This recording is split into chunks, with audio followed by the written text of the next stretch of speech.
Most tax pros leave a message. It's Jane. I'm moving on to a TurboTax expert who beat your price. Adam Devine, tell him how I feel. Hey, tax pro, she's been thinking twice. Best believe TurboTax will beat your price. This is a tax break. Switch to a TurboTax Live expert and we'll beat what you paid your pro last tax season. Make the switch at TurboTax.com/beatyourprice. TurboTax full service only. Sign up by 12/20/2024 and file by 4/1/2025. Full details at TurboTax.com/beatyourprice. 580-5436, 580-KIDO. And yes, the election is still going on. Yes, we're still having a big debate coming up. And Bo, are you good with the thermostat at all? Could you come over here? Somebody has messed with the thermostat, so now it's like baking in here, please. Over here, yes. Sorry we didn't do this, but, I like the studio very cool. And you're going, Kevin, just give me some content.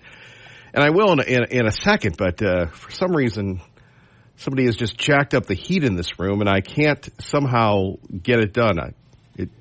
Yours? Well, Bo, I don't care. I don't care about your room, Bo.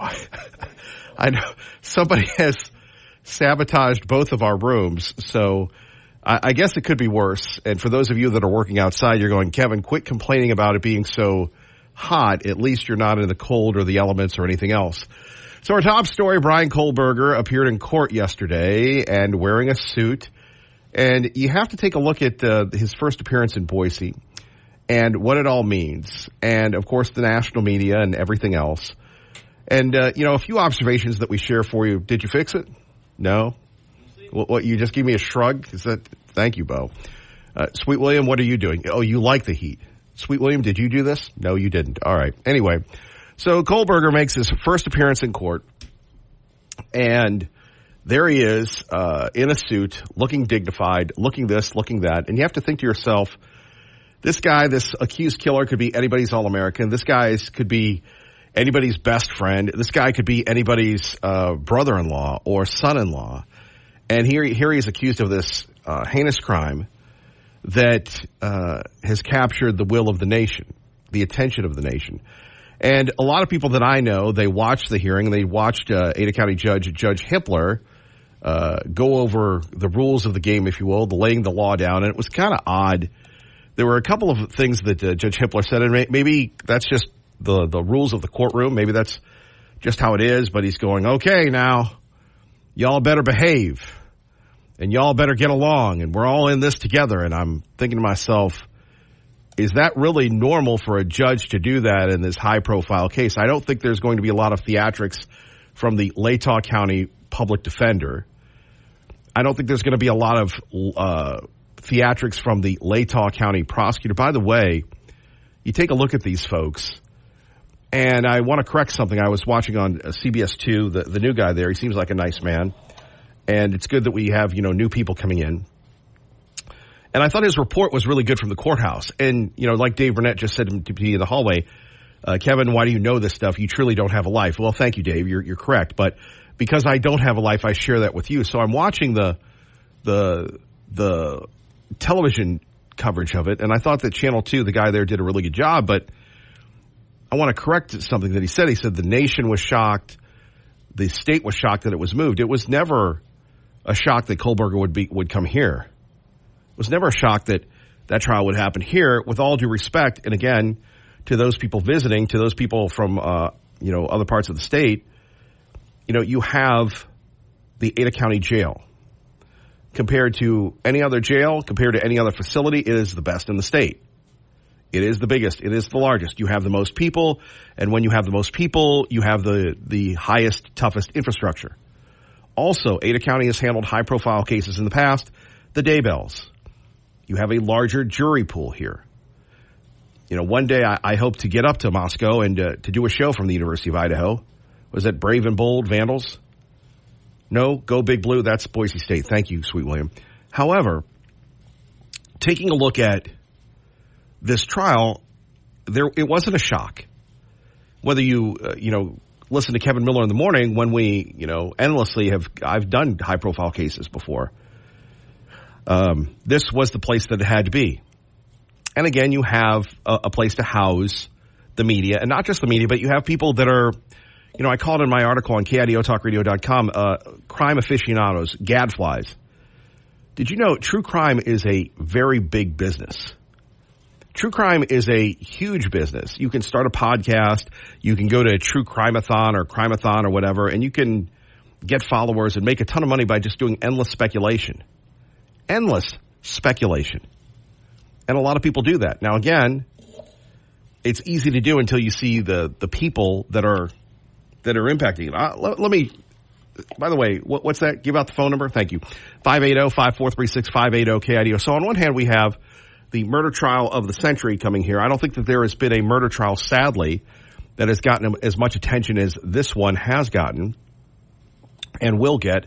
The judge yesterday saying he might move the trial to either May or September because he wants to make sure that people aren't away for their summer break or their vacations. He's going to rule on that. He's going to rule on whether or not the suspect, the accused, the defendant, will be allowed to wear a suit. So we'll see about that as well. And there are a couple of other things that are going to go on. But you're going to have, again, people that have been sued. People have accused university professors of being a part of this case, all sorts of things. And I'll tell you an issue. And I was, it's funny, it still is in the national conscience. I don't know where you were in 06, 07, but I was in Raleigh, North Carolina. I was covering the Duke lacrosse case. I had covered trials before. And again, as a talk show host, I'm not a reporter. Now, sometimes I can hang with them occasionally, but I was there every day in the courtroom with Prosecutor Mike Nifung. I was there with Reed Seligman, Colin Finnerty, and Mike Evans, or David Evans. Thank you. Reed Seligman, Colin Finnerty, and David Evans. Thank you, Sweet William, for reminding me of that. And, you know, the national media there was incredible. Facebook was just being used on college campuses. I remember people saying, we've got to get into the Facebook to see what these kids are saying. And you had a lot of people that didn't like the Duke lacrosse team that made up a lot of things. And I can remember when the defendants had their first press conference, and I'm out there covering the thing. And because I've done so many hits for Nancy Grace, they think that I'm with the Nancy Grace show. One of the weirdest things that ever happened to me, I was in 06 in New York's LaGuardia, and somebody came up to me. And remember, when you do these shows, you do it in addition to your job. So it's the equivalent of when you get home at night, you help your neighbor build your deck. And so I'm sitting there, and this lady came up and got my autograph because I had been affiliated with the Nancy Grace show, and there was a chance for me to move on to do that permanently, but I love radio. The point I'm trying to make is that I saw how those lacrosse players looked at me, because to me, it was just a story. To me, it was just one of those things. But to see the devastating impact that it had on those folks, it really changed my perspective and changed my life. And look, they were wrong. The prosecution was wrong. It was a wrongful prosecution. The person that was the alleged victim of sexual assault or rape turned out to be a convicted killer several years later. And one of the reasons why I have so much hope for America is, again, Google Duke lacrosse case, Google Kevin Miller, and you'll see me still very portly, but with a lot more hair and kind of sort of a goatee that's not coming in, but it's certainly not gray. And you'll see what was written. There's 3 or 4 books written about it. In fact, the ESPN did a 30 for 30 on it that I still haven't watched, but my brother says there's a couple clips of me in it. And you'll see a young Stephen Miller. Yes, the Stephen Miller that works for Donald Trump. You'll see me. But you'll see how it divided the nation. And, of course, then what was a couple years later, you had the Virginia case where they accused the fraternity brothers of rape, and it turned out to be false. So here we have Chris Cuomo when he was working for ABC. You had Martha Raddatz. You had and we might see a lot of people here for this, like big timers. But they were all there. They weren't really looking to solve the case. They were looking to make a name for themselves, because that's really what it's about. And so here you have everyone, including one of the attorneys for the defendants, wanted to believe that these white boys raped this black woman. And they wanted to believe it white privilege even before the word white privilege was out. They didn't. And it was, God rest his soul, Edward Bradley, of CBS News' 60 Minutes that broke the story. He found the tape of a day or two after you had the alleged victim dancing in a strip club. That broke the case. And it was Ed Bradley that did that. And I go, man, Ed Bradley, who probably suffered under racism, Ed Bradley, who even in the 60s wore a earring as a dude, broke that story open. And I go, man, there's hope for all of us. It's funny, the current governor of North Carolina, Roy Cooper, was the attorney general. When they went over that case, they said, you know, you guys are innocent. Not that it was not guilty. You guys are innocent. The state never does that. And so when we take a look at things and how bad they are, they're not bad. There is hope in America. It's just that the media does not want to give us that hope. The media doesn't want to do that. So how does this relate to the trial in Boise, where you have the accused, you're going to have people speculating, you're going to have the online people. It's going to be a freak show. And for those family members, I don't know if anybody's listening right now, as much as we can, we feel your pain. As much as we can, we feel your loss. We will continue to pray for you and your beloved victims. This isn't a show for them. This is their lives. This is their future. You that have kids or that are a kid, imagine just your best friend or your granddaughters or whoever, whom you love the most, being taken away from you in a senseless act. That's what this trial is about. That is why it's so important. Kevin Miller in the morning here, KIDO Talk Radio. I do want to say, when we're talking about life and liberty and death, life is so precious, and I think that's what the pandemic taught us. Life is so precious when it comes to appreciating everybody. You know, today, my mother called me the other day. I lost a dear friend of mine. Her name was Irene. And Irene, it's funny. Sometimes kids, regardless of their background, they have a tendency to be overly independent. And for me, for some reason, I guess I was as a child. And so my family would always go to church Saturday night at 5:30. I would go Sundays morning at 7. In fact, I wish there was a Sunday morning at 7 mass that I could go to. It would help me immensely.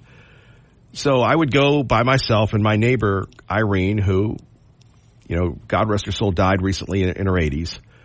I went to school with her kids, and she always took the time to talk to me. So after church, we would go to Dunkin' Donuts to get a coffee and a donut. And, I mean, we probably didn't have anything in common, but to be heard by someone who, you know, was so much older, so much wiser, so much more giving than me was such a blessing. And I ask that you, when you see young people today, or not so young people, that you pass along the spirit of my friend Irene, who passed, and God rest her soul. And Lord, please take care of her and all of our friends that are no longer with us. I know they're looking down on us. But just the beauty of that. You know, we get so lost in, you know, what type of online game we're playing or what's on Amazon or anything else, but that beauty of that older individual taking time, and really the reverse when you have young people going to the homes or taking time to, you know, help somebody tie their shoelace or something of that nature. That is really the essence of what makes all of us such a blessing from God. Kevin Miller in the morning, KIDO Talk Radio. Phone number is 580-5436, 580-KIDO. When they do morning radio, they go, it's Friday, everybody. It really isn't Friday until the afternoons, right? Because you still got to get through the day. You still have to do everything else. Friday really is the favorite of afternoons. There was a guy that was one of the best disc jockeys ever. And a disc jockey, why do they call them disc jockeys? Because at one time they had records and they called them discs and they would jockey them. And now it's all done on computer and schmooters and digital smidgetal. But his name was Danny Wright. And Danny Wright at one time was one of the best, what do they call it, top 40 DJs in the world. Now they call it Contemporary Hits Radio, CHR. And I'm getting but he was a great entertainer. And we listen to radio to be entertained. We listen to radio for the panache, the show, the this, the that, right? And so every Friday, he would play the Todd Rundgren song, I Don't Want to Work, I Just Want to Bang on the Drum All Day. And you're going to go, is that why my grandfather is so easily entertained? Is that why? Yes, your grandfather, your father, your great-grandfather. I think we've almost gotten into the realm of great-grandfathers, if you will. That was our entertainment, was listening to audio. And no, we didn't control it. It was controlled by the disc jockey. The disc jockey would control it. So he was just an incredible talent. And then I guess his station changed formats, and then all of a sudden he went to, where did he go? He went he turned into a country star, and he became even bigger in country. And eventually he syndicated a show, and then it didn't work out for him, and he moved to Seattle, and he's a successful real estate guy. A very, very ardent liberal, by the way, but was so entertaining. So what we try to do is, we're like, hey, man, we're all in this together. But I can't really say, unless you're working the overnight shift, Friday doesn't really occur for most of us until it's 2 or 3 in the afternoon. Unless you're in the schools. By the way, would it be great to be in Weiser or Nampa? Because don't they go Monday through Thursday? Isn't that right, Sweet William? No, there's no way that the godless corporation will let us go Monday through Thursday. What's that, Kevin Miller, with your endless reruns? It's almost like you are Monday through Thursday. Do you ever really work? Thank you, Sweet William. Why don't you go back to trying to fix the excessive heat going on in this room? Anyway, I digress. So we were talking about Kohlberger coming to town, that complete story on our website, KIDOTalkRadio.com. Never be left out.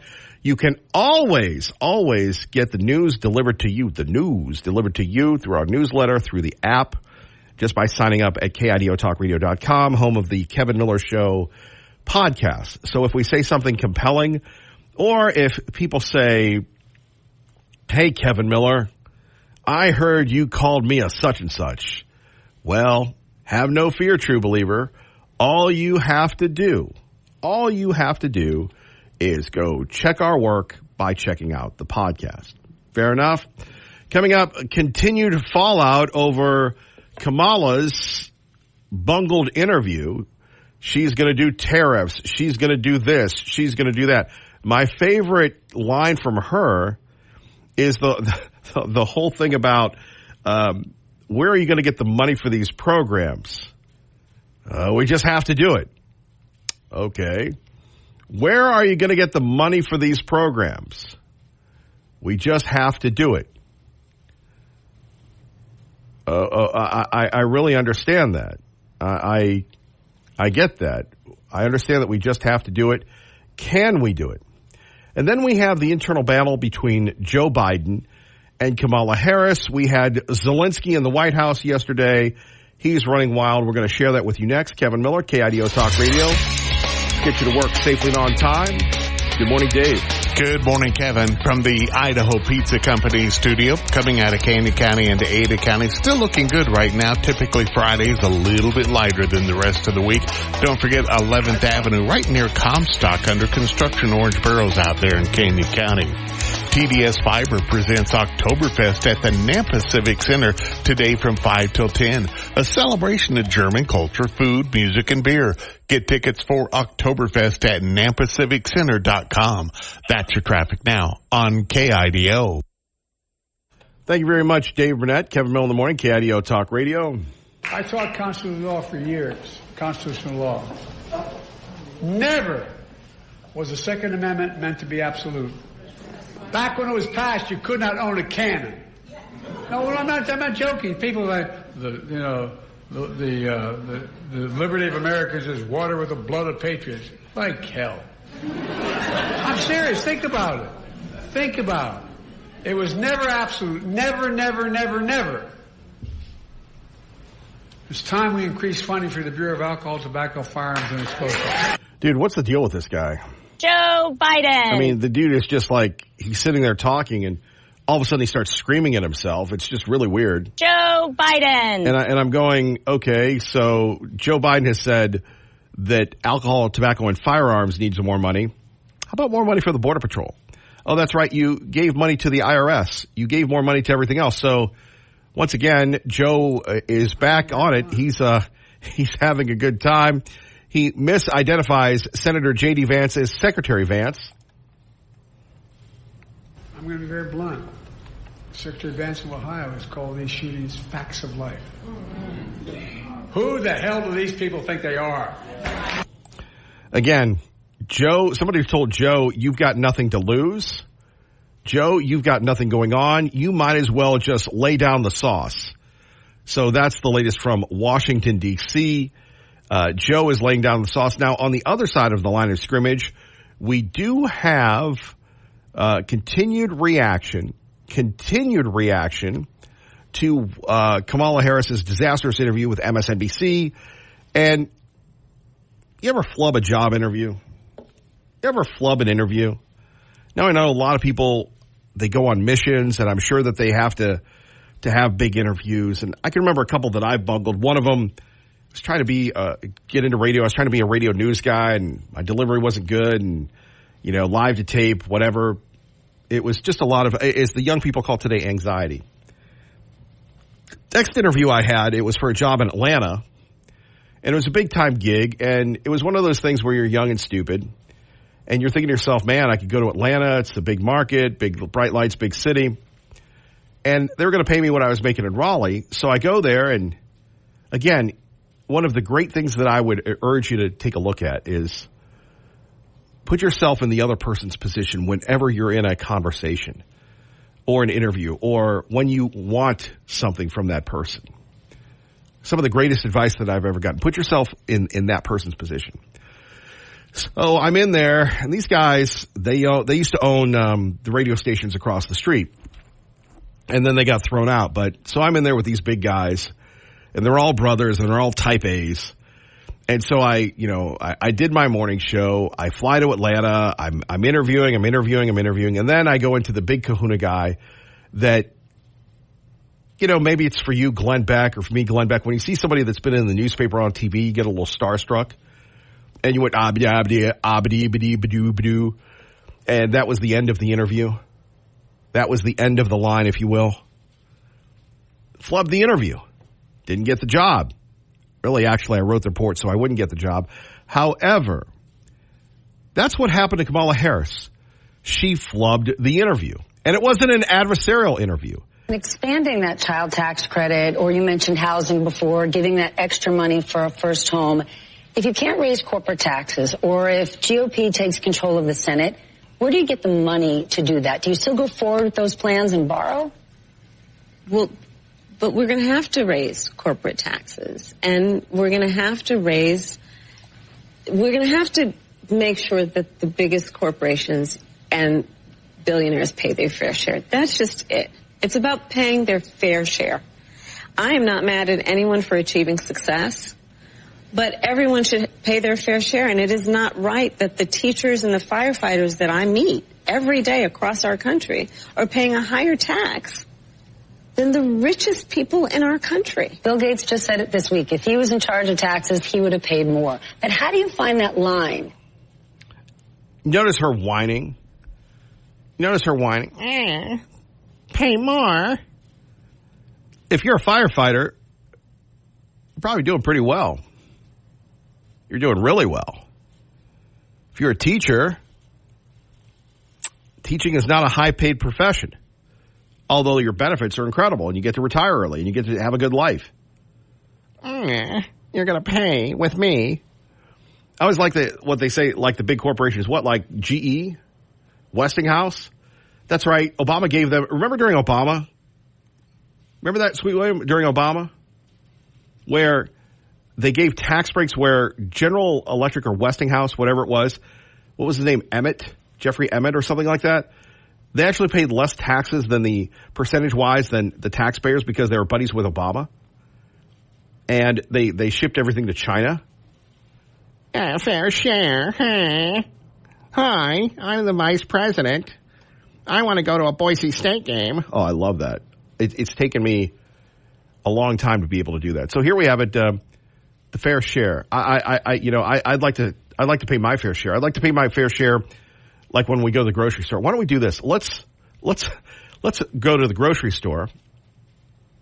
Let's go to the grocery store and I could go to Mr. Albertsons or Mr. Fred Meyer or Mr. Walmart and go, my fair share for eggs is $2 a dozen. All right. Don't forget our friends at Beacon Plumbing. Stop freaking. Call Beacon Plumbing today for all your plumbing needs. Maybe you want to be proactive. Maybe you have a commercial property. maybe you need some work done and you're thinking they're not going to come out. It's the holidays. It's the weekend. Is there anything worse than a plumbing problem on the weekend? Well, that happened to myself and Mrs. Miller. And Mrs. Miller and I, we called Beacon Plumbing. I go, we need to call Beacon Plumbing. And we called Beacon Plumbing, and they were out. They said, Kevin Miller, to save you some money, if it's not an emergency, we can send somebody on Monday. And I said, no, you don't understand the Miller household. We need to get this fixed today. Achtung Gesundheit. And they sent somebody out.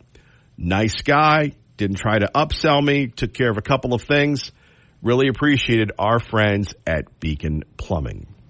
Phone numbers here, 580-5436, 580-KIDO. Kevin Miller on Idaho's talk station, KIDO. That was awesome, where we had people calling in to win the big tickets for the Boise State game. Of course, Boise State versus Washington State. There are a lot of people that talk about sports. Maybe we'll get to that. But, it's more of a business decision, if you will. More of a business decision about, what's happening in sports is just such a big business. But again, we've turned from the gridiron to the courtroom to litigation. I'll tell you a little bit more about that. By the way, or not, if you're interested, you could always read on our website, KIDOTalkRadio.com. The Mountain West strikes back. It's all about money. And now you have the Pac-12 with 7 teams, the Mountain West with 7 teams. But quite frankly, and I know a lot of people that we don't like to badmouth people. However, who's going to tune into the Mountain West to see UNLV? They don't even have a quarterback. Who's going to tune in to see, what is it? Maybe I think their last good team, maybe San Jose State. Without Boise State, that league doesn't go. Without Boise State, that thing doesn't fly. Coming up, whatever happened to common sense at 580-5436, 580-KIDO. Maybe you've been watching some of the hurricane coverage. But again, we go back to Kamala Harris, and people are reviewing her interview. And it's bad when even the folks at MSNBC says she is bad. Bad Kamala. Actually, this is from Fox News, but let's continue on. Noah Rothman. Noah, what did you think of that? And where do you see this election right now?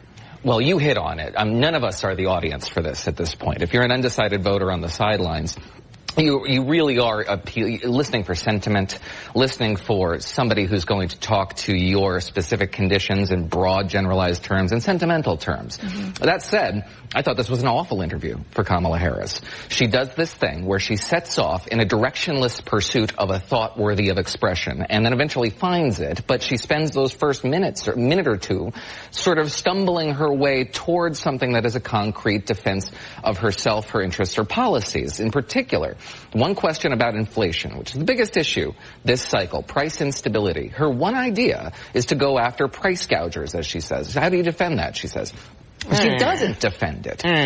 She backs off and says, "I'm never going to apologize for going after people who price gouged, desperate consumers." Nobody asked you to apologize. They asked you to defend the logic of what are fundamentally price controls and the disastrous history price controls have economically. We can conclude from her failure to defend herself that her policies are indefensible. That will eventually, I think, dawn on a lot of voters who think about this critically rather than feel their way to an outcome they're already probably settled on. Yeah, that's very funny. And by the way, that guy's got some knowledge. That guy has some knowledge. And that knowledge is pretty good. That knowledge is right on. Maybe this was you. Certainly it was me. In your younger days, you would see somebody getting a job and go, how did they get that job? How did they?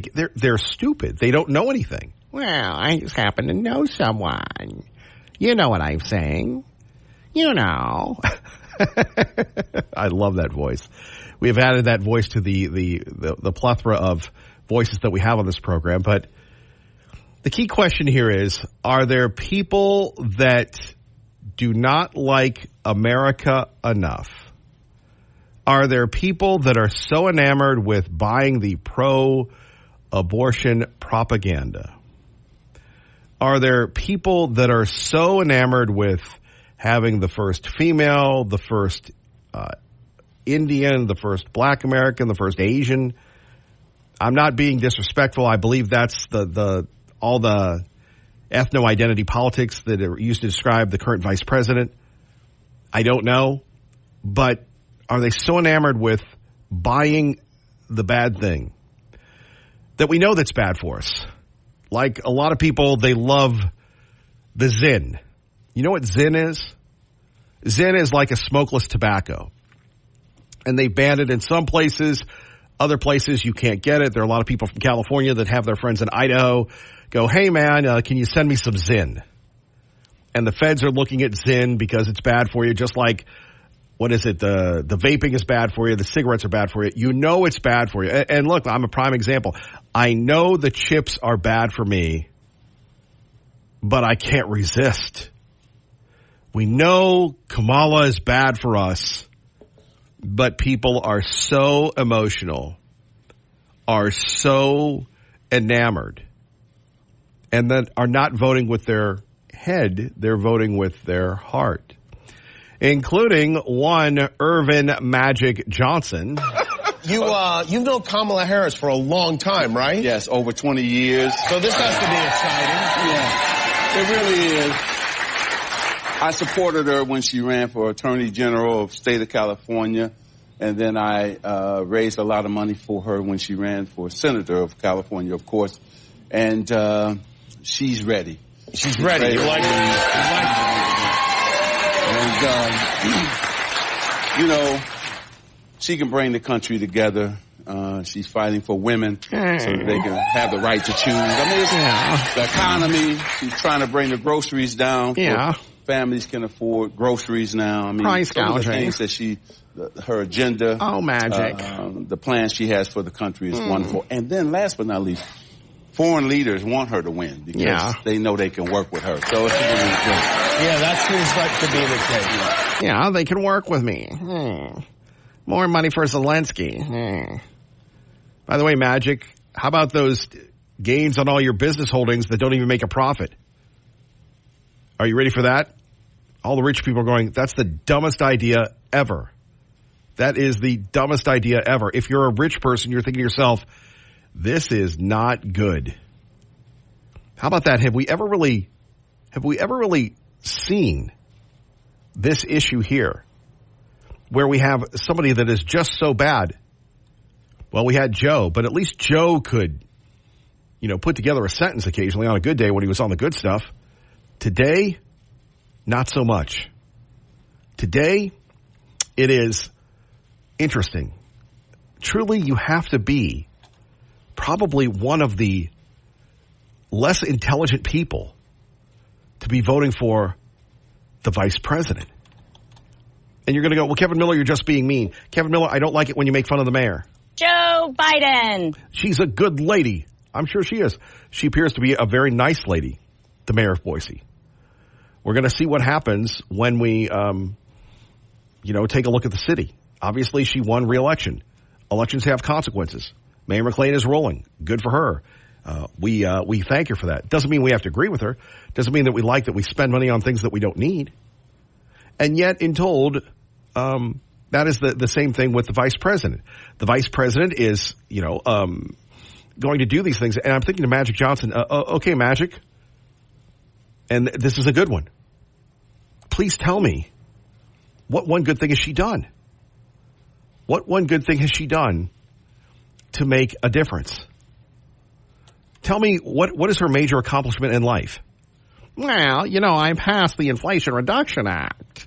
And I'm going to the border because borders have to have meanings and borders and walls. It's holistic and you have to have a holistic wall. And when you have a holistic wall, it's going to be good. And we believe it. And Joe believes in walls and we've shut down the border.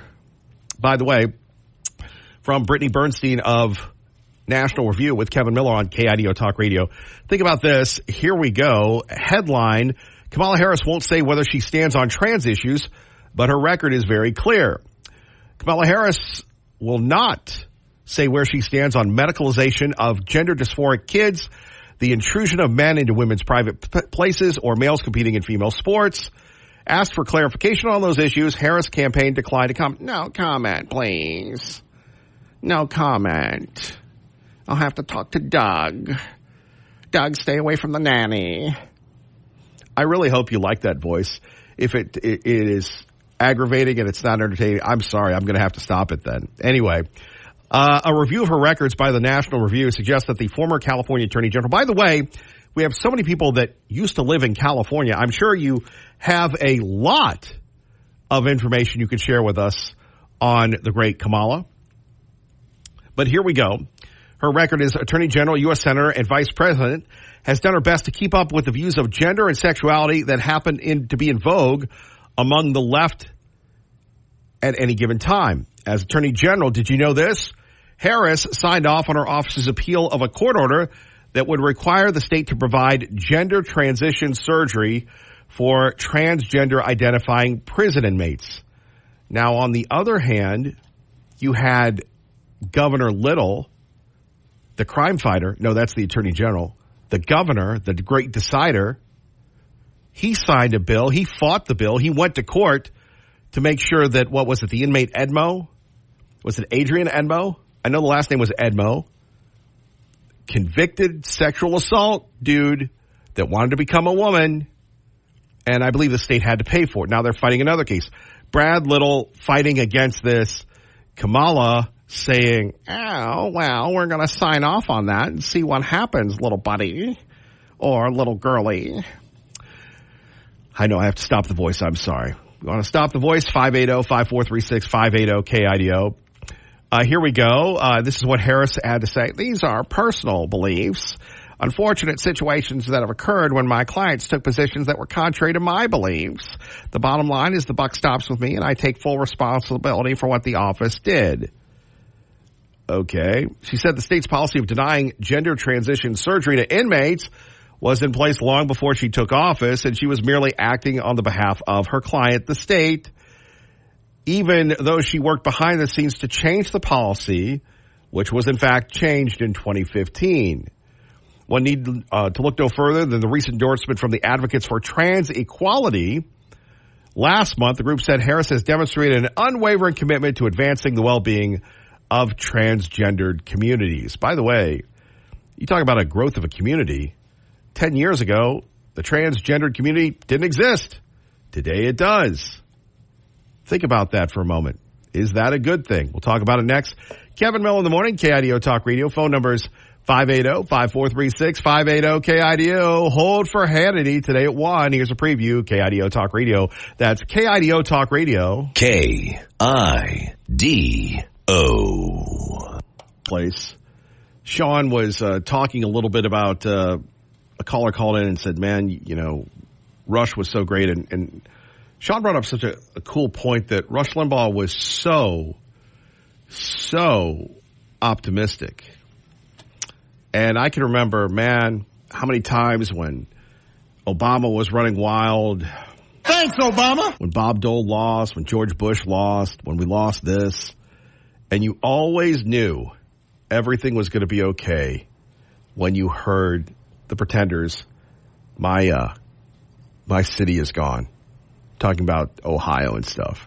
Just amazing when you remember that. So we miss Rush, but Sean does such a great job. All right, let's go to Robert in Nampa. Robert, good morning. You're on KIDO Talk Radio with Kevin Miller. Good morning, Kevin. This is talk about being starstruck. I'm calling the Kevin Miller Show and talking to you. Haven't called for a while. I listen every day, but I want you to know that. But most of the time I feel like a donkey at Churchill Downs, so I don't call and get involved in the conversation. But the donkeys are always welcome here. You're listening to the head Jack Blank right here, so please go ahead. You're welcome, Robert. You're welcome here anytime. Well, because the Kevin Miller Show is so informative, it is so educational, and it moves people to action, I thought I would give you a call and talk about the Trump Saves America movie. I heard it on Sean Hannity's show the other day, and I went out and bought it, downloaded it, and watched it. And I was just wondering if you'd watched that yet, the documentary. I haven't. How good is it? Is that the Dinesh D'Souza one, or is that another one? He's in it, but or no, not he's not in it. No, it's another one. It just came out the other day, and I watched it with my wife and my 16-year-old, and he sat there for a while. It was about an hour and 15 minutes long, and he said, Dad, this seems to be like all about Kamala Harris, not so much about Trump, because a good part of the show, the documentary, it talks about, it just lays out very clear her stance on everything, and kind of exposes her from her start all the way up to now. And then the latter part of the show talks a lot about Trump and what he's going to do. It's very good, very worth the $9.99 that it was to download it. So yeah, I suggest that everybody go out and get a chance to watch that.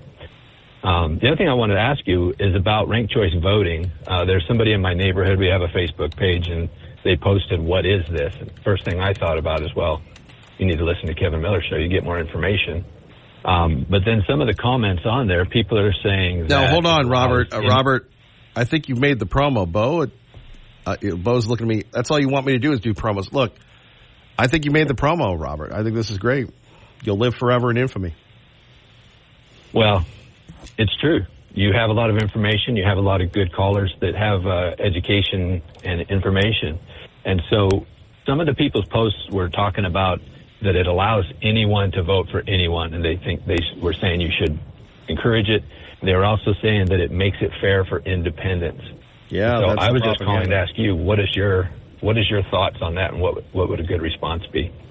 I think then why do we have political parties? And you just take a look at what recently happened to Alaska. A lot of people have been saying this for quite some time. What happened in Alaska with Sarah Palin? She won the overall vote, but it wasn't enough. So then it was two Republicans that canceled each other out, which allowed a Democrat to get in. This is perfect for a Democrat. It's not so perfect for a Republican, and it makes the political parties obsolete. And yes, it does help people in marginal parties because you're going to have three Republicans and one Democrat. The Republicans are going to cancel each other out, and there we have it. It's a perfect scenario to allow more liberals to take over Idaho. And they talk about it's not fair. Well, what do you mean it's not fair? Everybody has an opportunity to run in the primary system within their parties, and then all of a sudden, if you go, I'm an independent. Well, what do you stand for? Are you legal? Are you an independent that legalizes guns and legalizes weed? That makes no sense.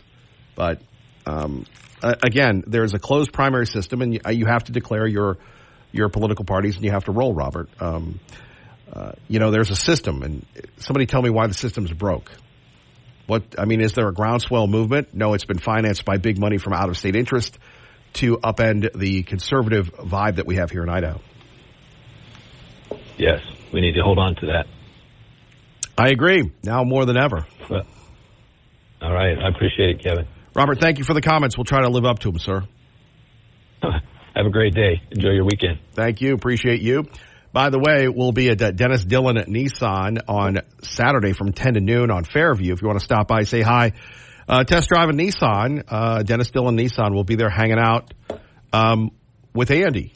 I don't know if Andy's listening right now. It'll be very, very exciting to spend 2 hours with Andy. That's why if you're in the Fairview area from 10 to noon, stop by Dennis Dillon Nissan on Fairview. We'll be there hanging out, having a good time. Speaking of a good time, let's call the KIDO Talk Radio Traffic Center. Good morning, Dave. Good morning, Kevin. From the Idaho Pizza Company studio, traffic now looking pretty good in Candy County. Have an accident north side and 6th, not really causing too many delays in there. Freeway looking good, beginning to bunch just a bit right around the county line. That's your traffic now. I'm Dave Burnett on KIDO Talk Radio. And appreciate that, Dave Burnett. Coming up, we're going to have our great friend, Sweetlam, can you turn that off, please? Thank you. We're going to have our great friend, Kent Goldthorpe, and it's a little early for conversations with Kevin and Kent, but quite frankly, because the traffic situation is so bad and we have to have a scapegoat, Kent has volunteered to entertain us today. Well, hi. I guess I presented myself this morning to be attached to the rack with Kevin, huh? I would say I got a little concerned there. All of a sudden, you just weren't popping. Did you press the wrong button on your phone or something? No, I'm just, I thought for sure that you were still stressed out enough about a heart monitor that I needed to clarify a couple things for you. But, you do believe in a good prank, right? Sure, go ahead. Well, you probably haven't told yet, but those times that you wander off during your daily walkabouts, I think all that happened was during your last visit to the veterinarian, Dorothy actually had you chipped so that she could keep track of you. It's not really a heart monitor; it's a chip. Well, no, it's a big chip because it's so funny. You always watch the shows where they go, "Hey, we're going to put a wire on you." It feels like I'm wearing a wire. It's right below my throat here. It's funny, and it's almost become like my little buddy. So I go to it quite a bit to make sure it's still there. And for those of us that have had to wear those heart monitors, you get 2 weeks with it, and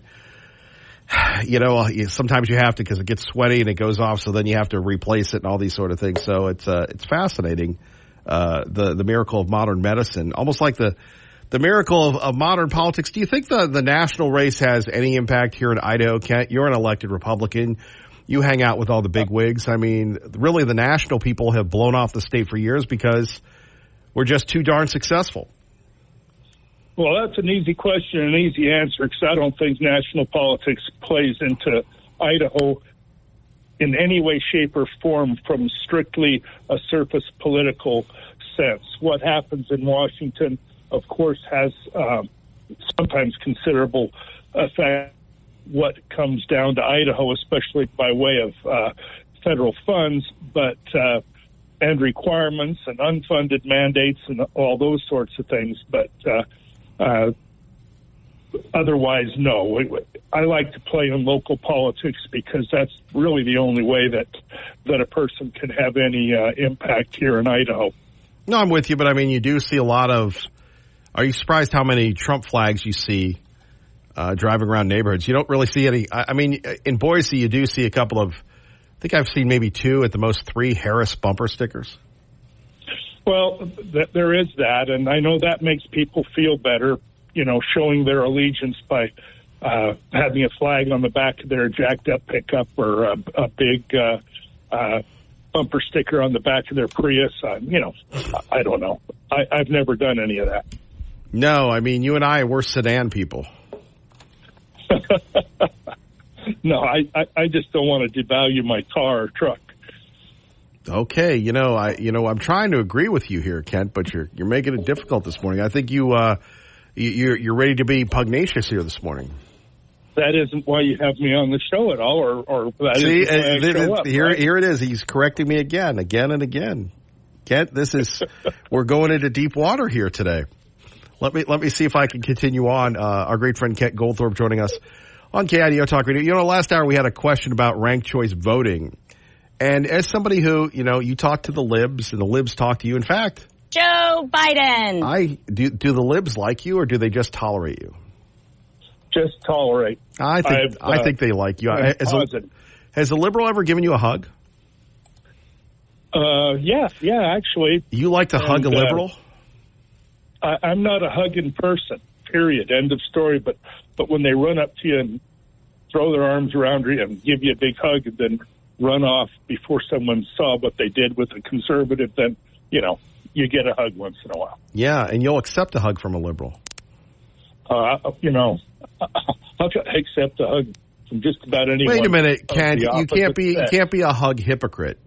You can't be a hug hypocrite. You just said you're not a hugging person, but then if somebody comes up and gets a squeeze, you're okay with it. Only members of the opposite sex. If it's a guy, I usually just put my hand out and say, "Hey, dude, shake my hand." Wow, we're learning a lot about Kent Goldthorpe today. So you're on the ground, you're talking to people, then you're going to go, "No, Kevin, I don't talk to anybody but you, and I'm the only person that will talk to you. That's why you have me on, and I'd rather go fishing." Thank you, Kent. You don't even have to give your part of the interview here. So how do you see this ranked choice voting going right now, as of less than 38 days away from the election?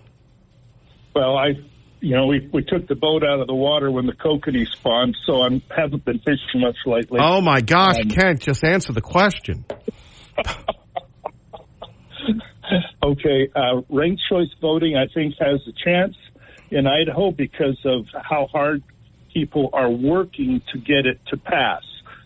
The thing that's going to bring it our way is if we start working as hard as they do, and if people actually read it. I've read the the proposition. I've read the resolution. I've read the amendment, and it's very, very clear what it's going to do, which is to disenfranchise every voter in the state of Idaho and give a fairly strong weight to those who really have not expressed a desire to have their feelings and opinions known until they got a chance to sort out 4 or 5 different candidates. Yeah, so how does it work since you've done all the research? We'll put you on the spot there, big boy. Well, instead of having a primary election, you don't. You have a number of people who have decided they want to run, and they're listed on the ballot with a little box probably bigger than the one you see on today's ballots, and you get to rank them maybe 1 to 4, which is your choice as to who would be president or who would be dog catcher or who would be ACHD commissioner, and you get to choose anywhere from your favorite to someone that might not even be a citizen. I'm just kidding there. But and then if your guy doesn't get 50% of the vote plus 1, then it goes back to the lowest percentage candidate gets dropped off, and it goes through it again and again and again, so that maybe by the end of the day, someone who you don't even recognize and maybe hardly anyone else does winds up winning the election. What do you make of some of the people on the Republican side saying it's gotten too mean, so we're going to blow up the system? Well, I don't think they mean that. By blowing up the system, you mean installing ranked choice voting. That's a pretty punitive way of saying that sticks and stones just broke my bones. But I don't know why they do, because it's not about opening the primary. It is about giving other people a better chance at winning elections than you have with the party system. Now, as we've discussed before, I'm more than happy to see the primary elections go back to the way they were previous to 2012. That's an open primary system. But what we have here on our ballot this year is not an open primary system. It's just chaos. Our great friend Kent Goldthorpe joining us. Kevin Mill in the morning. KIDO Talk Radio. Phone numbers 580-5436, 580-KIDO. But I want to go a little further on this. You've had changes within the Republican Party where if you want to run, now don't you have to go before a committee, and the committee is going to decide whether or not you can run? So yeah, and it's probably worse than coming on Kevin's show. You just threatened to put me on the rack or to flog me with a cat o' nine tails. But with the Republicans, you have to go and show how pure you've been in terms of their platform and beg for mercy if you've ever done anything wrong, and then try to get them to bless having your name on the ballot. Yeah, that's what when we're looking at perhaps a reason to blow up the party system, and I disagree with that. I don't think that you should go before the Politburo, and I understand why they're doing that, because you have people like, and again, he may be a friend of yours, he may not, Senator Guthrie, who has views that majority of the people, I think, in Idaho disagree with when it comes to bills that he's put up wanting the people that are here illegally to be able to get legal driver's licenses. He puts that up every year. Some people would say that critics of his, that he's not a Republican. Now, I may disagree with him, but he is a Republican. That is our system. And you have your establishment and you have your grassroots people. But going before a committee does not seem like the right move to grow the party. Do you agree with that? Oh, yeah, I agree with it 100%. You just cannot grow the party by making the club a whole lot more exclusive and saying you want to join our party, you want to come to lunch in our tent, then you have to agree to this, and this. And if you don't, you need to change your ways and repent right now, or you will not be blessed. Yeah, that's the idea of this. So you're going to have some pushback. you're going to say that the people have gotten too mean. Usually the people that are too mean are the ones that are the grassroots people that are usually outfunded but never outworked. I mean, you have a lot of money if you know the right people. Like Kent, you're backed by all the big corporations. You're a big business guy. They love you. I knew you'd go there. I know. I've become predictable. By the way, our great friend Kent Goldthorpe joining us, Kevin Miller here, KIDO Talk Radio. So whether you've been in Idaho politics a short time or a long time, this is just, again, a breakdown of what's going to be happening, what's going to be decided this November on the ballot. So back to the point, though, you have people that are uncomfortable with the way the party's going. Of course, we just had a primary, and a lot of those people lost their seats, and now you're going to have a more conservative House, a more conservative Senate. Well, and that's okay up to a point where, accuracy it no longer plays a part in our election system. If you've got enough money to hire a marketing company or a very creative writer, let's put it that way, who reads fairy tales and can write them very well, you hire that guy to write fairy tales about your opponent, and unfortunately, that actually allows people to win. And I'm not pegging just one political party or part of a party. They're all doing it.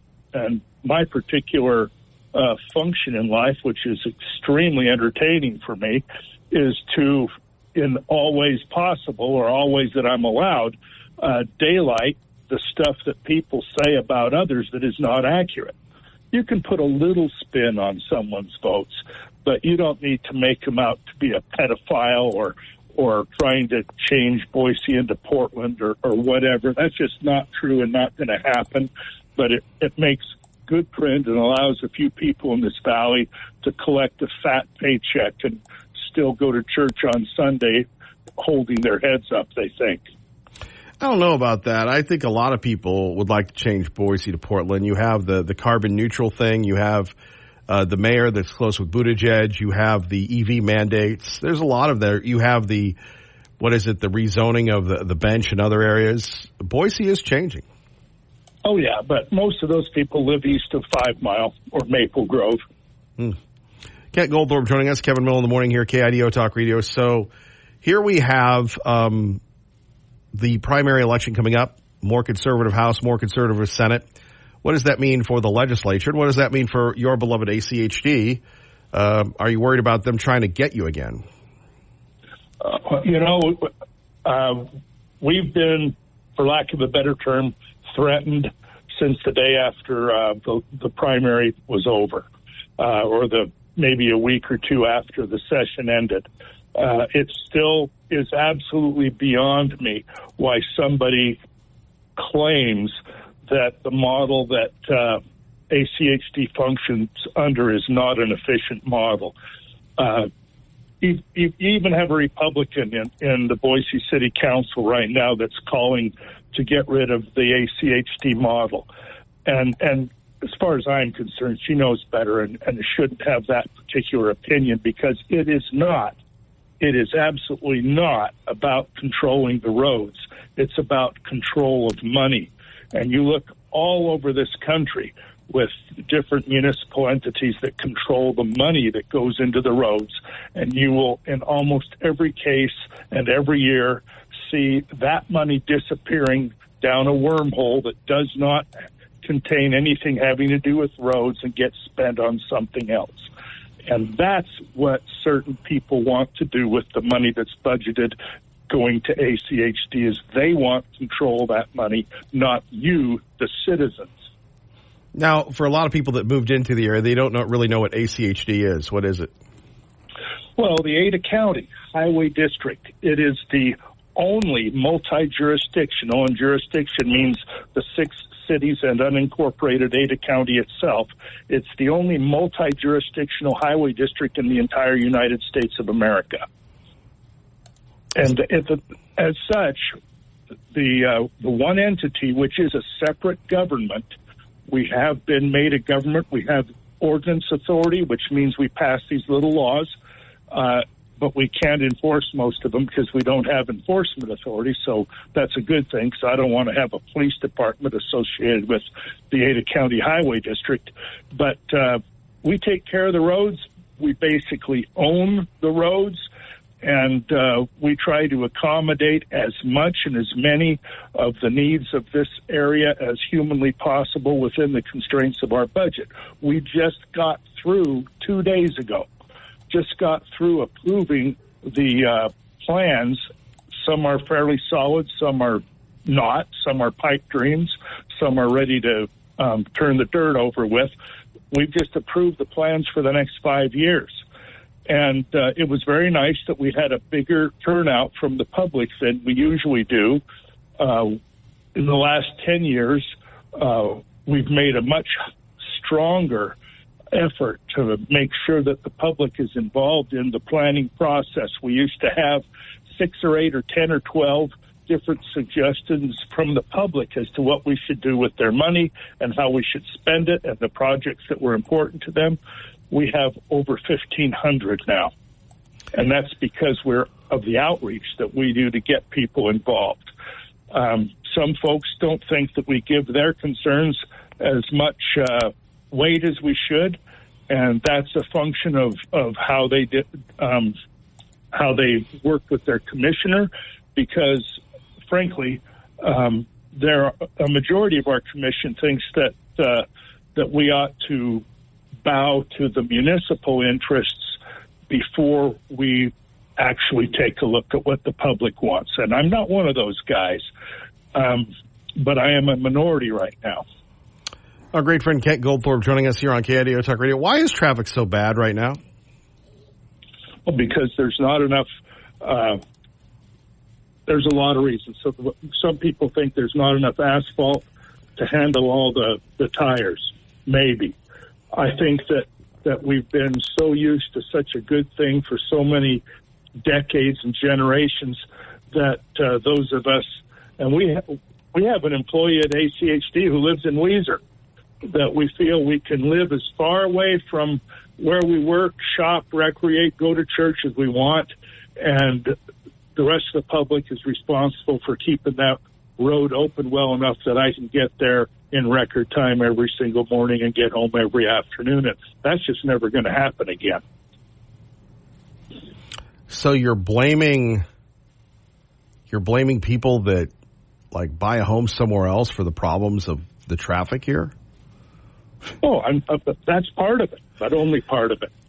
You build a big development way out in the middle of the desert, and you come to ACHD and you say, oh, by the way, I want you to spend $100 million fixing this road to get to my new development or building roads to my development, and you make the rest of the taxpayers pay for this, and no, you ignore all the other needs in the county until I'm taken care of. Well, that's part of the problem, too. No, I would agree with you, but I mean, and that's why we have you on here, and Kent's getting excited. Kent Goldthorpe joining us, Kevin Miller here, talking about roads and bridges and waterfalls and unicorns here on KIDO Talk Radio. But you take a look at what's going on in Eagle. Now, I don't know how people in Boise are staying in business. I think it's so unreported because, well, I mean, really, it's just press release journalism here in this state, in this area. You get a press release and go, hi, the businesses are doing well. But you look at Eagle, you look at Boise. I'm sure there are other places where in these congested areas, they're just tearing everything up. And Kent, could there have been better planning for this? Oh, absolutely. I'll deal with Eagle first. Absolutely not by the Ada County Highway District. For 3 administrations and 3 city councils now, since the last 10 or 12 years has gone by, there have been at least 3 separate plans developed for handling what's going on in the downtown Eagle area right now. Every single time somebody new was voted onto the city council or as a mayor, they put a stop to every effort that had been made for a decade and said, no, I want it to be this way, or no, we want it to be this way, and you better do what we want. And so we just shook our heads and said, sure, okay, we will. And this is what you have as a result. Is that your Kamala voice? Oh, wow. Yeah, we want it our way. I could do a Kamala voice, but, you know, you'd probably be laughing so hard you'd hurt your heart monitor. I appreciate you worrying about me and my heart monitor. So back to the point. So Eagle, look, I've been here, blah, blah, blah. I think I've been through 4 mayors of Eagle. Four Yeah. mayors of Eagle I've been through. And it's not that I've been here forever. So you take a look at, I mean, it's pretty bad when you have people that, Eagle is the bougie place in the Treasure Valley where they're moving to Kuna. And now Kuna, and I know you have a soft spot for friends, Kuna and our friend Chris in Kuna. However, you take a look at Eagle and all the building going on there, it's a disaster. Now they're going to close Old State Street again, and I'm thinking, how are these businesses going to make it? And then if you think Eagle's bad, take a look at downtown Boise, where you have no parking, and then you have to pay for the parking, and then you have to, the roads are chopped up, and then you have these retail outlets that are just dying. Well, there is a real sacrifice there to have the roads improved next to your business. I don't know if you knew this because it just started, but we produced a commercial, a professionally done commercial for the downtown businesses in Eagle that is showing all over the internet. I don't know if it's showing on the TV stations yet or not, but we're doing everything that we can, as well as putting several projects. Well, how's that commercial going to help? You're going out of business. Here's a kiss from Kent on TV. Well, if that's the way you want to put it, I don't even like to hug, so I'm not going to be kissing. By anybody. the way, Kyle, our friend Kyle, texts in. Always someone else's fault with old Kent. He never changes his tune. Thanks, Kyle. But I have tried really hard not to get in the way of progress. I've tried really hard to make sure that my opinion is known, but still I'm just one vote, and you were probably the one that voted to slow things down in Eagle, right? I don't know. Also, Kyle says, ask him about strategic voting. He's obviously, I don't know for sure that I understand his concept of saving the world. Maybe you could tell me what he's thinking. Well, I'm just relaying the message. Kent, I'm just the conduit. I don't really take a side with you. I would think that some people believe that ranked choice voting is strategic voting because it might result in people that would otherwise not have a Ice Cube's chance in hell of ever being elected getting into office. That's strategic, I guess. Well, let's get back to Boise. I know you're getting, you seem to bag on the good people of Eagle, but once we get close to your beloved Joe Biden. Oh, you get defensive about her and her regime and her city. I only get defensive about accuracy. It's accuracy in media, accuracy in politics, actually, accuracy in campaigning, all got flushed down the toilet a long time ago. So wait a minute. You're saying that because you made a digital commercial that people should feel good about themselves going out of business? You didn't hear me say that at all. I just said we're trying to help them get their message out so people know that they're still in business and to come and do business there. Well, what about Boise? You haven't. I've asked you 7 times about Boise, and you continue to dodge, duck, and diffuse. No, we got a lot of projects going on in Boise. Is that you in Boise, or is that the city of Boise that's torn up the whole city? Well, a big portion of it is CCDC projects, not ours. What's CCDC? Is that like CCD of the Catholic Church? Okay, no, it's the Urban Renewal District. They've got $1 bazillion that they have to spend by a certain time when they sunset, or it doesn't get spent at all. And so that's getting put into the infrastructure very quickly. And the result is what you see with downtown tore up a lot. Kent Goldthorpe joining us, Kevin Miller, KIDO Talk Radio. So let me put you on the spot here. Let's see if we can get you in trouble. No, you never do that, do you? My man. So we got Facebook building out. Anybody else coming into this area that you want to give us the exclusive on? Anybody, any big corporate liberal monoliths coming in to gouge our beloved Idaho? Well, you probably enjoy the fact that when the legislature backed off on the statute that allowed the Department of Commerce and others to attract such businesses, that maybe things have slowed down as far as the big businesses wanting to come to Idaho again. It's not what I heard. But, okay, well, hey, I don't have my ear to the ground that much as far as that goes. I do know that what the city of Boise is discussing again now is how to, and this, if you've been reading in the media lately, how to attract some way of finishing the road between Cole Road, Lake Hazel, all the way out to Eisenman, where the truck stop is, so that a bunch of businesses can come in, manufacturing and otherwise, and create a ton more jobs. But that's not going to happen until the Orchard extension gets decided on and finished, in order to take care of the congestion that has happened to the rest of Ada County because of Boise's decision not to allow that to happen for right now. Two final questions for you, and I know you've got to get going because you've got other priorities today. We appreciate you being here. How big of a project is the Micron thing? If I played my cards right, I'd be like everybody else. I love Micron. Micron's the best. Never mind, they fired everybody and get government subsidies. I love Micron. Micron. They bring jobs. But I can't. Alas, I can't do that. I will die on my sword. You do so well. I will die on my sword on that one. Yeah, it's great. It's Joe Biden's money. We're funding private industry. Welcome to socialism. Again, no one else will say that, but the other view of Micron from you, Kent. Big project, a lot of demand for trades, which is it having an impact throughout the Treasure Valley? Well, number one, what happened yesterday, as far as Micron's reporting their profits, it caused the stock price to jump up 15% because, lo and behold, maybe they didn't need the subsidies because people are buying their product hand over fist, and rightly so because of its high quality.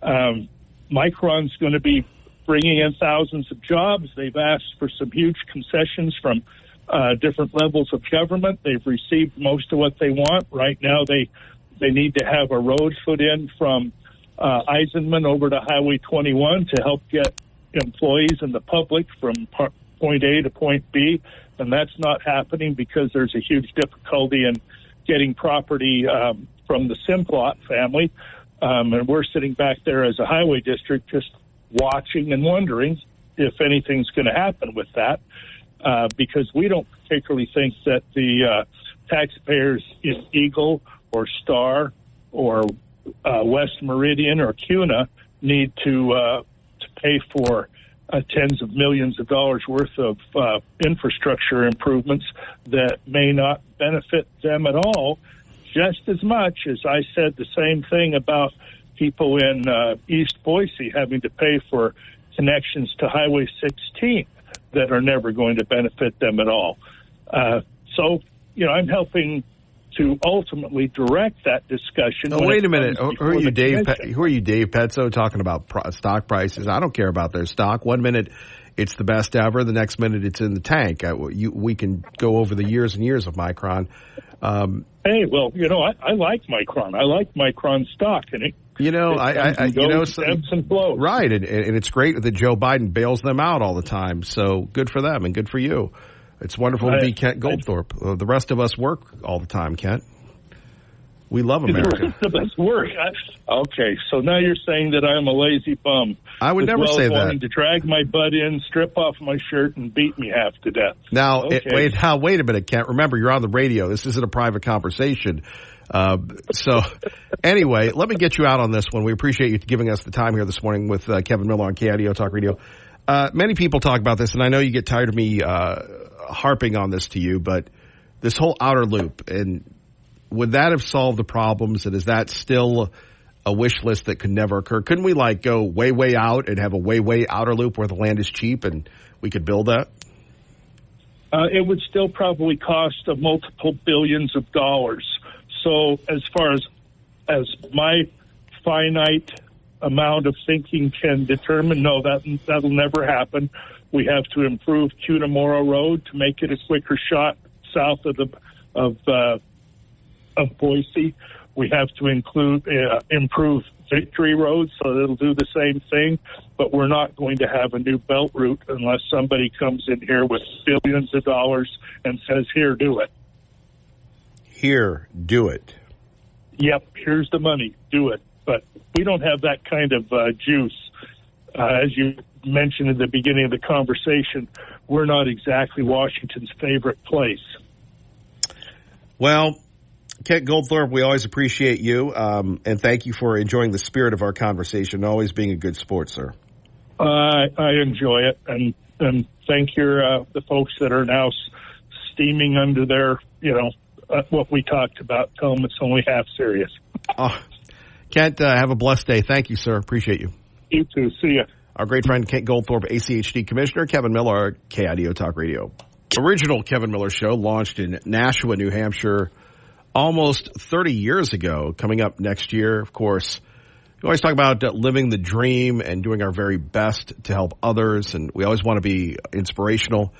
And I can remember, it seems so weird that, 30 years ago, even more than that, I always wanted to do this. And of course, that was before the podcast. Cable news was still was in its infancy, and we had people that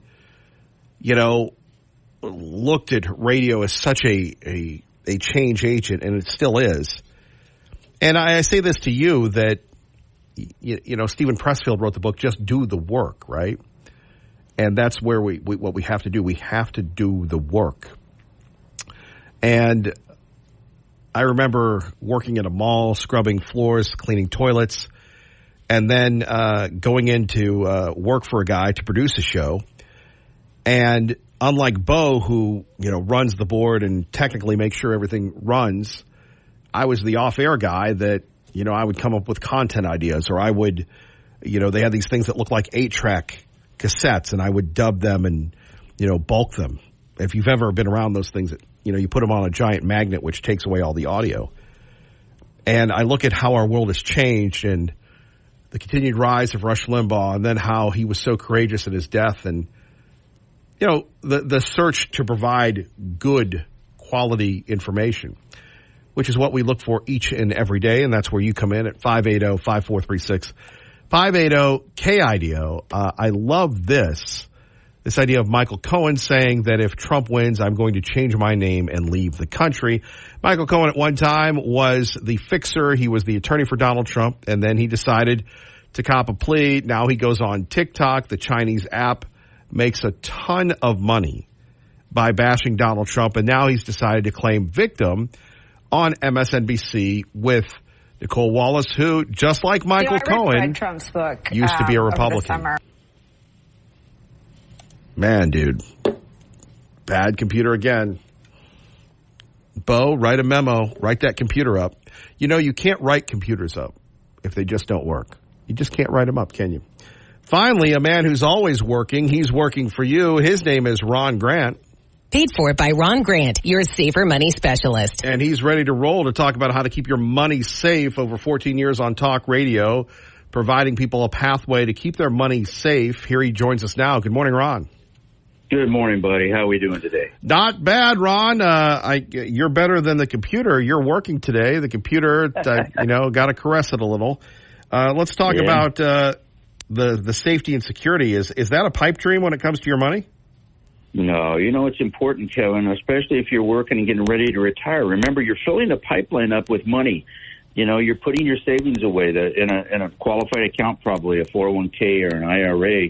And yet it's full of risk and fees. Here's the question for everyone out there. Have you started your longevity planning yet? According to the Stanford Center of Longevity, people will exceed life expectancy of those of the age of those in the 20th century by additional 30 years.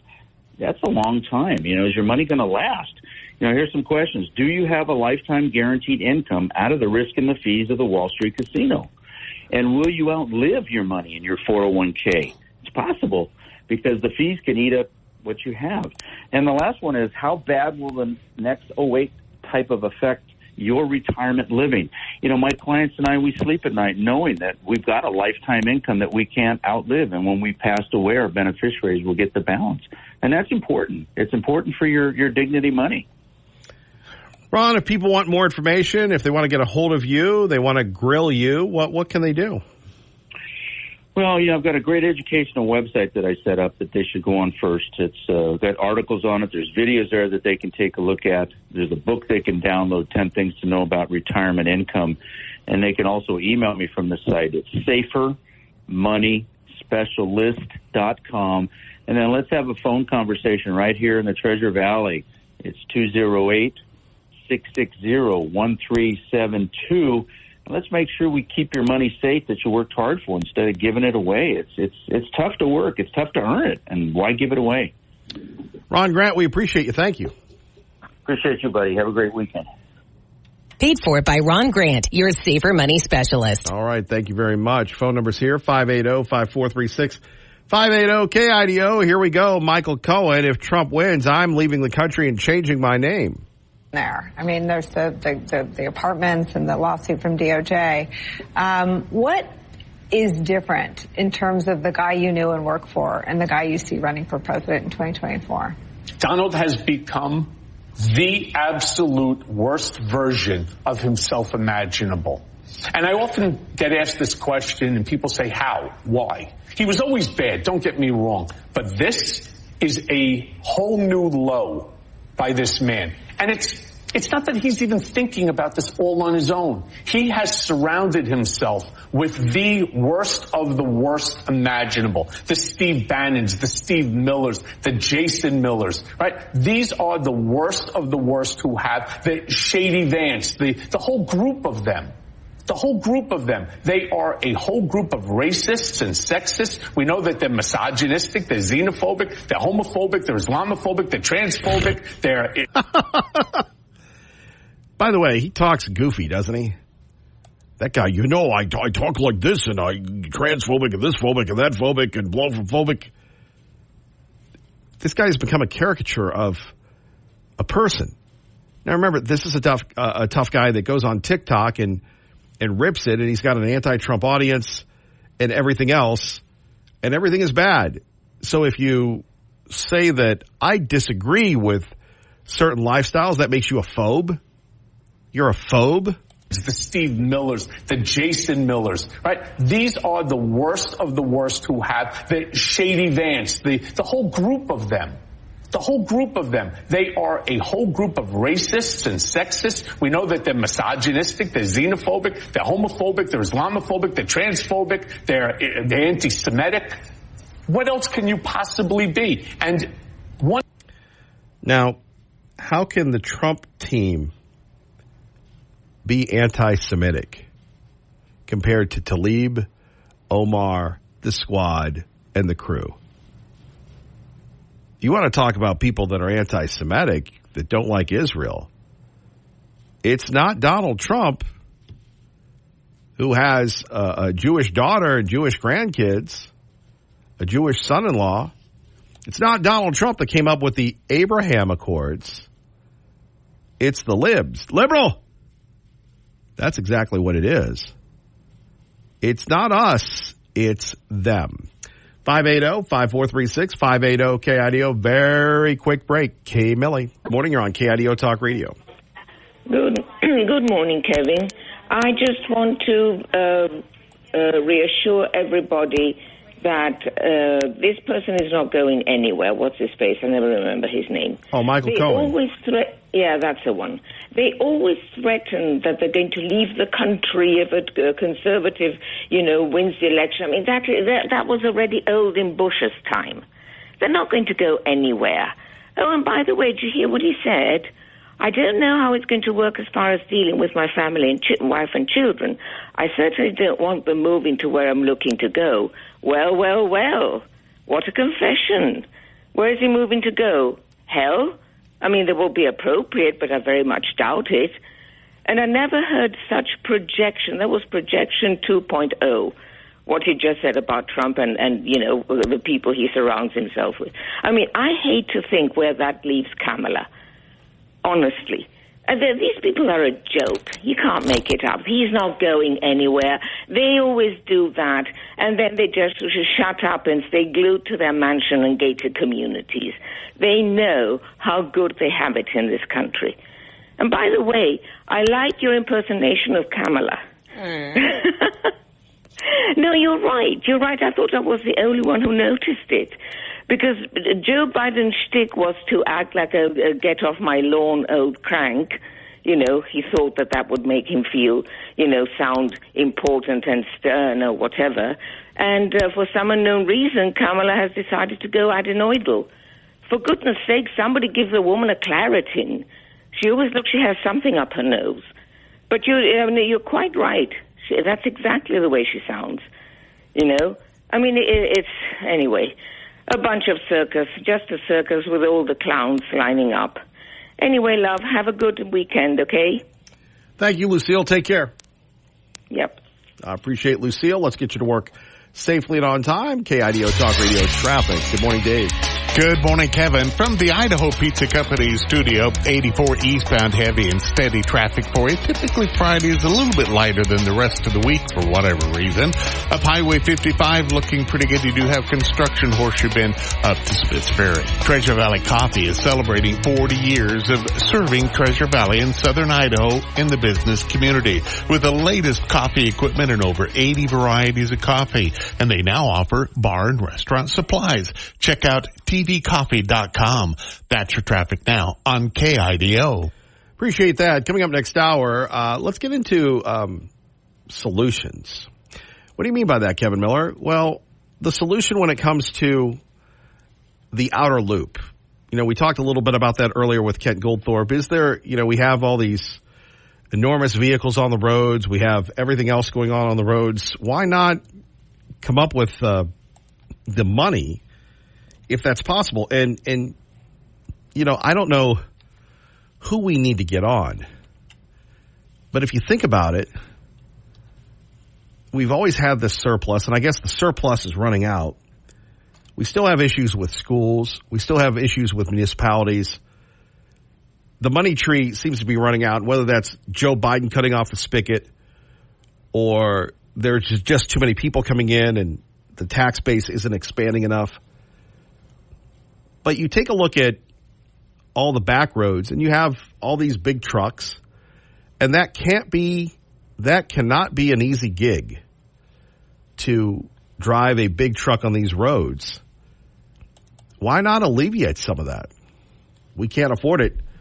Well, of course, we could pull a Camelot. We're just going to do it. We can't afford it. Well, we're just going to do it. Maybe she'll pay for the road. Maybe we'll call it the Harris off-ramp or bypass or outer loop. It's the last week of the month, and Rob at Treasure Valley Subaru wants to sell 28 more Subarus before next Monday. That means it's a good week to get a good deal on a new Subaru at Treasure Valley Subaru. Here are 3 things to negotiate. Number 1, ask for more for your trade. Treasure Valley Subaru consistently pays more for trades because they have the Idaho Center pre-owned superstore that they need inventory for. Number 2, ask for a bigger discount on the Subaru you're buying. With 247 new Subarus in stock, they can afford to sell you a one with a few or little or even no profit. Be sure you're the one that gets that price and no one else. Get in there and ask for the lowest interest rate possible. You're not going to insult anybody. You're sticking up for yourself, right? You want to compare interest rates from banks, credit unions, and Subaru financing. Let them check with all their lenders to find you the best deal for you. Remember, you're in the you business. Those are 3 tips on how to get the end of the month deal on a new Subaru at Treasure Valley Subaru. Oh, and bring your dog. There's nothing like a friendly dog to soften up a salesperson. They're very much soft at Treasure Valley Subaru when it comes to dealing with people. They're soft on you, but great to work with. Treasure Valley Subaru and the Idaho Center Pre-Owned Superstore together on one giant lot at the Idaho Center Auto Mall and at TreasureValleySubaru.com. And look, if you need an accessory for your Subaru, go see Jeremy. The parts department, you've got Ben and Juan, and they've just been awarded another prestige. By the way, Treasure Valley Subaru, the best in Boise. That's right, awarded by, the Boise Weekly. So congratulations to those folks. We appreciate their support of all of our charitable nonprofit endeavors. Miller's Mission, which, again, will be back. Boom, boom, boom. Can't wait for turkeys. coming soon on KIDO Talk Radio. Coming up next month, though, or next hour, let's take a look at the challenge of transportation. And people are going to go, we can't afford to do these things. Well, I think we've reached the stage where we can't afford not to. Now, you have a lot of building going on in West Ada where, they're building the big thing that is going to take, Highway 16 to the interstate. And people are saying that's good. And no, it's not, because, at one time, and those of you that live directly in Boise, you never leave Boise, you don't understand the life that us outlanders live, us outsiders. And those that really live in Meridian understand that, at one time there was just the Meridian Road exit. Now you have the 10 mile, and now 10 mile through Shields and the old Salzer and Pivot, and all these, even a Chick-fil-A moving in there. That's Mini Eagle Road. And then you take a look at 16 and 44. Eventually that's going to be a Mini Eagle Road. You already see the building up of these things. So more access without concrete, well-thought-out infrastructure is no good for all of us. So here is where we become the experts. Don't you hate it when you think that no one is listening to you? Well, coming up next, you're going to have the floor as we talk transportation and other issues here on KIDO Talk Radio. Kevin Miller, Fox News Now. Good morning.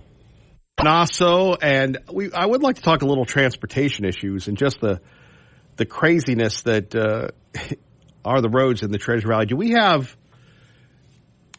I don't know, diplomatically speaking, do we have the worst roads in the country? And I'm not talking about the condition of the roads, but just the overall driving. So we'll talk a little bit about that. By the way, we continue to expand the footprint of not only this great radio station, Idaho's first radio station, but the footprint of the Kevin Miller program. And if you're somebody like our friend Bo, Kevin, quit talking about me. I like to be private. Okay, sorry, Bo.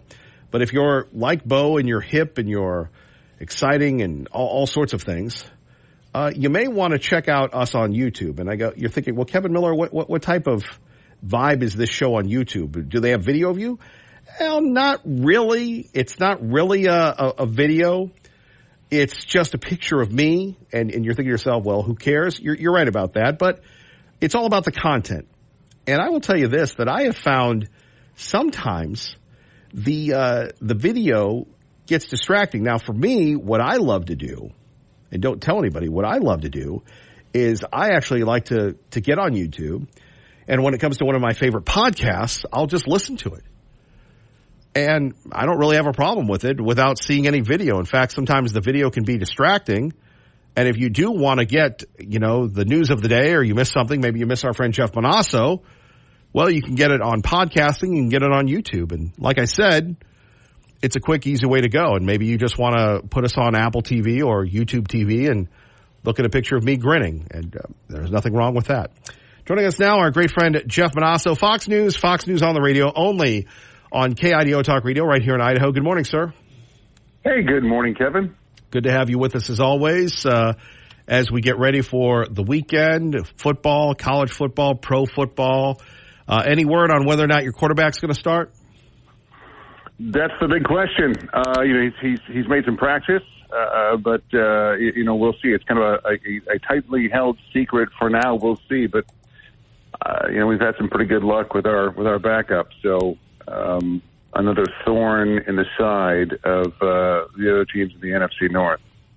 I would agree with that. More on that in a minute. Let's get to this Ohio judge approving a $600 million settlement. Yeah, so a federal judge approved Norfolk Southern's class action settlement offer. $600 million. Of course, the $600 million, Kevin, is after a 27% fee to attorneys. This money is going to compensate households and businesses within a 20-mile radius of the accident, the train derailment disaster in East Palestine. And people who submitted claims, roughly 55,000 claims were filed. Just about 370 households and about 47 businesses within a 20-mile radius opted out. The only objections to the settlement were from residents concerned that the deal was rushed.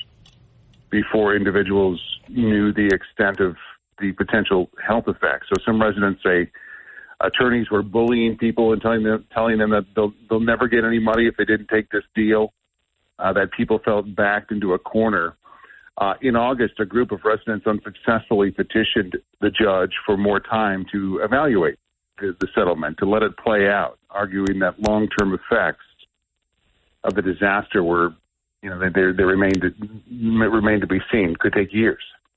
As part of the settlement, any aid that residents received from the railroad initially will be deducted from the final payment. So if people were forced to relocate to an extended period, hotels, short-term rentals, that's going to be deducted off of their final take, and so they may not get much. The settlement allows that anyone who lived within a 2-mile radius of the train derailment could get up to $70,000 per household for property damages, along with $25,000 per person for any health problems. The payments drop off the farther people lived away from the derailment site, down to as little as a couple $100. Our great friend Jeff Manasso joining us, Fox News, KIDO Talk Radio. Does it ever strike you that with what happened in Ohio, that everybody's focused on Springfield, Ohio, as opposed to the derailment, and you would think that the attention that Springfield has brought, right or wrong, accurate or untrue, would really help those folks in East Palestine? I think of you every time I hear those Ohio stories. Yeah, I mean, look, it's old. Not to be crass, not to be cold, but it's old news, and there's more news and hotter topics to talk about. Look, if it's the old adage, if it bleeds, it leads. And right now we're talking about the election, less than 40 days out, and everything that pertains to that, and the battle over the narratives continues. It's going to be, and if you think it's bad now, wait until we get even closer towards the election. I should note real quick that this deal in East Palestine, it does not include medical monitoring claims. So, Norfolk, they did a deal with the Department of Justice and the Environmental Protection Agency that promises $310 million in a consent decree to provide relief as it pertains to medical monitoring. But, yeah, I mean, it's old news, and that's how it's viewed. And people have short memories, short attention spans, and the hottest thing right now is the division that continues to fuel the cycle. Jeff Manasso joining us here on KIDO Talk Radio. You survived the convention. Any takeaways from that at all? Both conventions? There's a lot of drama, a lot of build up to these conventions, and they play to the base. I think one of the things that I took away from the conventions were that, well, at least the DNC is that, they're just, it was all about joy, and it was all about love, but it was all about Trump bashing. And then there's the reality that people live in with the high gas prices, high grocery prices, things like that. Republicans, they didn't even mention, they mentioned Joe Biden's name, I think, once or twice. And back when he was the guy. And they try to make it a big tent party, trying to encapsulate everybody in the mix. And so it was a different take on both, but it was virtually the same, as the previous conventions that I've covered, where, it's a lot of pomp and circumstance, and a lot of bashing. And does it really matter? Does it sway? I guess we'll find out here in a few weeks. Yeah. Any final thoughts as we get ready for your beloved NFL season, brother? Yeah, man. I don't know. Hopeful. We were pretty beat down and let down when Jordan Love got injured. But this backup, man, he's a stud. He's doing all the things right, and he's proving some success. I think that once Jordan Love gets back in, this backup's gonna have probably a good payday waiting for him at another team. Jeff Manasso, maybe yours. Look, we're the Cowboys won, so I believe I'm going to make a prediction. I think Bill Belichick goes to the Giants. Yeah, could be. He loves the Giants, and that would be a great place for him. But the Patriots were, we're hopeful. We're rebuilding. Anyway, Jeff Manasso, thank you very much. I know you're very busy. We always appreciate you taking extra time for us, sir. Anytime, Kevin. Have a great weekend. You too, sir. Great friend, Jeff Manasso. Kevin Miller, KIDO Talk Radio. An outer loop. Why not? First, we go to our great friend. You just heard his spot a moment ago, David DeHaas. Paid for by Living Waters Wellness Center. He joins us now. We were just listening to you talk about yourself. Good morning. Oh, good morning, Kevin. Well, you can't get enough of me, right? We can't get enough of you, and when you need to get everything out, you come see David. You come see Living Waters. Hey, I told you yesterday I was going to Grangeville. I'm here. You know, there's only two genders allowed in Grangeville, Idaho. They don't care about your pronouns. Beautiful place. The sun still comes up in the east. Amazing place. A place to retreat to, right? That's right, yeah. Well, we're celebrating my dad's life tomorrow. Dad got 91 years. But I didn't tell you the full story, how he got those 91 years. Dad lived on the top of a mountain south of Grangeville. Beautiful place. It's look over the whole prairie. But age 76, his PSA numbers went from 8 to 38 in 1 month. Doctors told him that with their treatments, best case, the PSA numbers would probably come down to about 7, but in 2 years, they would come back, nothing they could do. So what did he decide to do? I said, Dad, go do some cleansing. You're very toxic. You're a John Deere man for 43 years. Let's clean those toxins out. So did you just say to your dad, wait a minute. Did you just say to your dad, Dad, you're toxic? How did that go over? Well, he knew it. I mean, working all those years, and they never used gloves when they cleaned off the parts and the solvent and grease on his hands. His hands were still stained to the day he died. It's amazing. No, I'm with you, but I was just trying to, how many people go, you're toxic, Dad? If your kid said you were toxic, how would you react? Well, I tell people they're toxic every day. Of course you do. That's why you're David DeHaas, yes. Let's get you in the Living Waters. My man. I'm a little passionate about it. I get it. Here's the rest of the story. Yes, sir. This is an amazing story. So Dad's numbers, he started cleansing, and within 5 days, his PSA numbers amazingly dropped to 0. And the doctor just looked at him like, I've never seen anything like this before. So Dad decided, his numbers got to 0, and he says, most of my friends are either in assisted living centers and are spending the cost of a cleanse every month.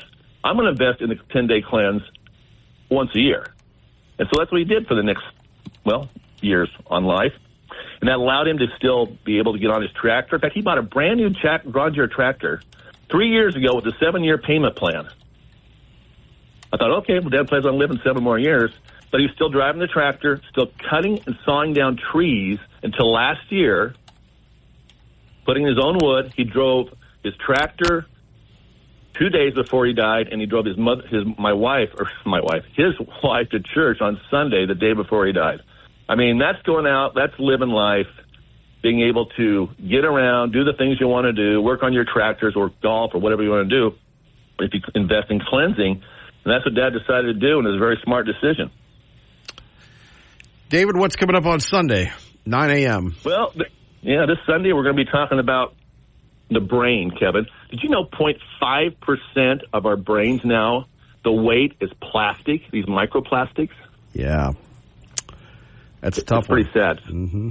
No. It's amazing. And even in the last 10 years, the amount that it's grown in our brains, our arteries, everywhere.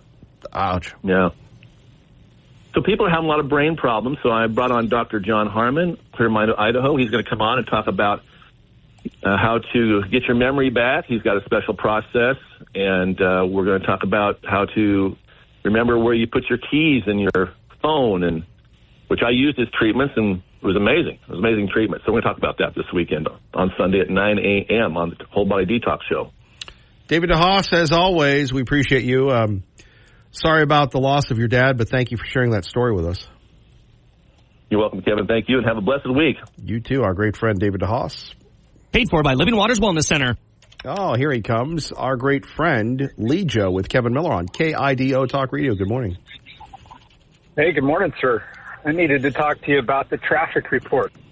It says every Friday it seems like we get lighter traffic. They call it the Friday lights, from what I hear.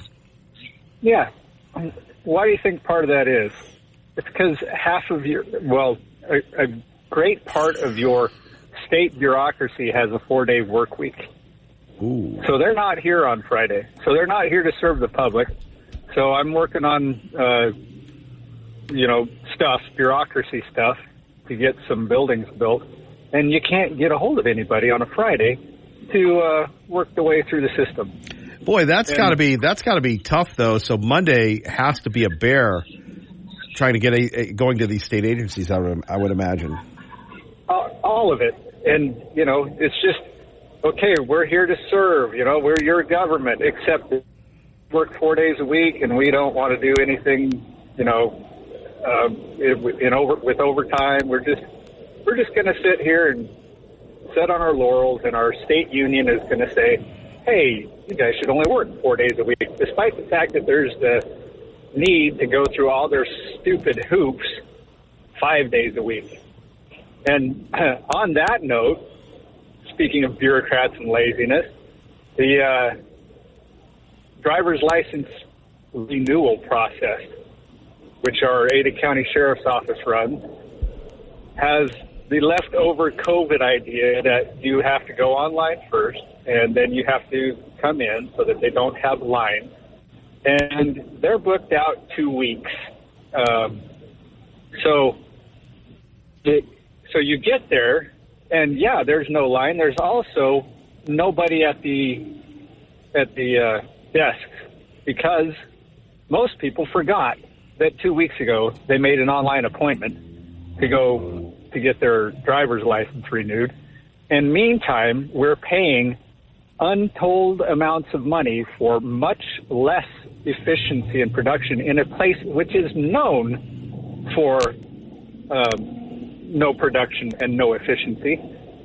So you got clerks standing around waiting for people who never show up for eternity now because of some COVID thing, and because the sheriff's office won't get it under control and say, okay, lines are okay again, stack them deep, sell them cheap, at least we'll get some turnaround on this stuff.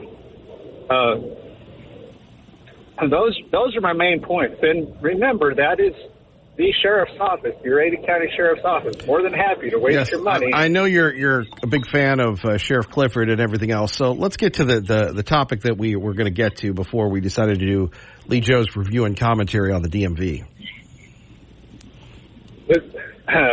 You broke up a little bit. Well, my review and commentary on the DMV? Yes. So what I'm saying is, we were talking about this with Kent Goldthorpe last hour, ACHD commissioner. I've been talking about this for years, the whole outer loop, and yet everybody says we can't do it. I think we should pull a camel and go, wow, we just have to have an outer loop. Well, how are we going to pay for it? Well, we just have to do it. We're kind of there. I've always, and I believe I talked to Ken about it, I pushed for I'd call it an outer loop right through the foothills to drop everybody in from Eagle and Star, drop them in through the foothills and straight onto Bogus Basin Road, basically. If people will take Dry Creek and those roads, they'll find themselves getting to where they want to go. They'll make a nice little freeway thing. It would go. We need an outer loop. We need some vision and forethought as to where it needs to go.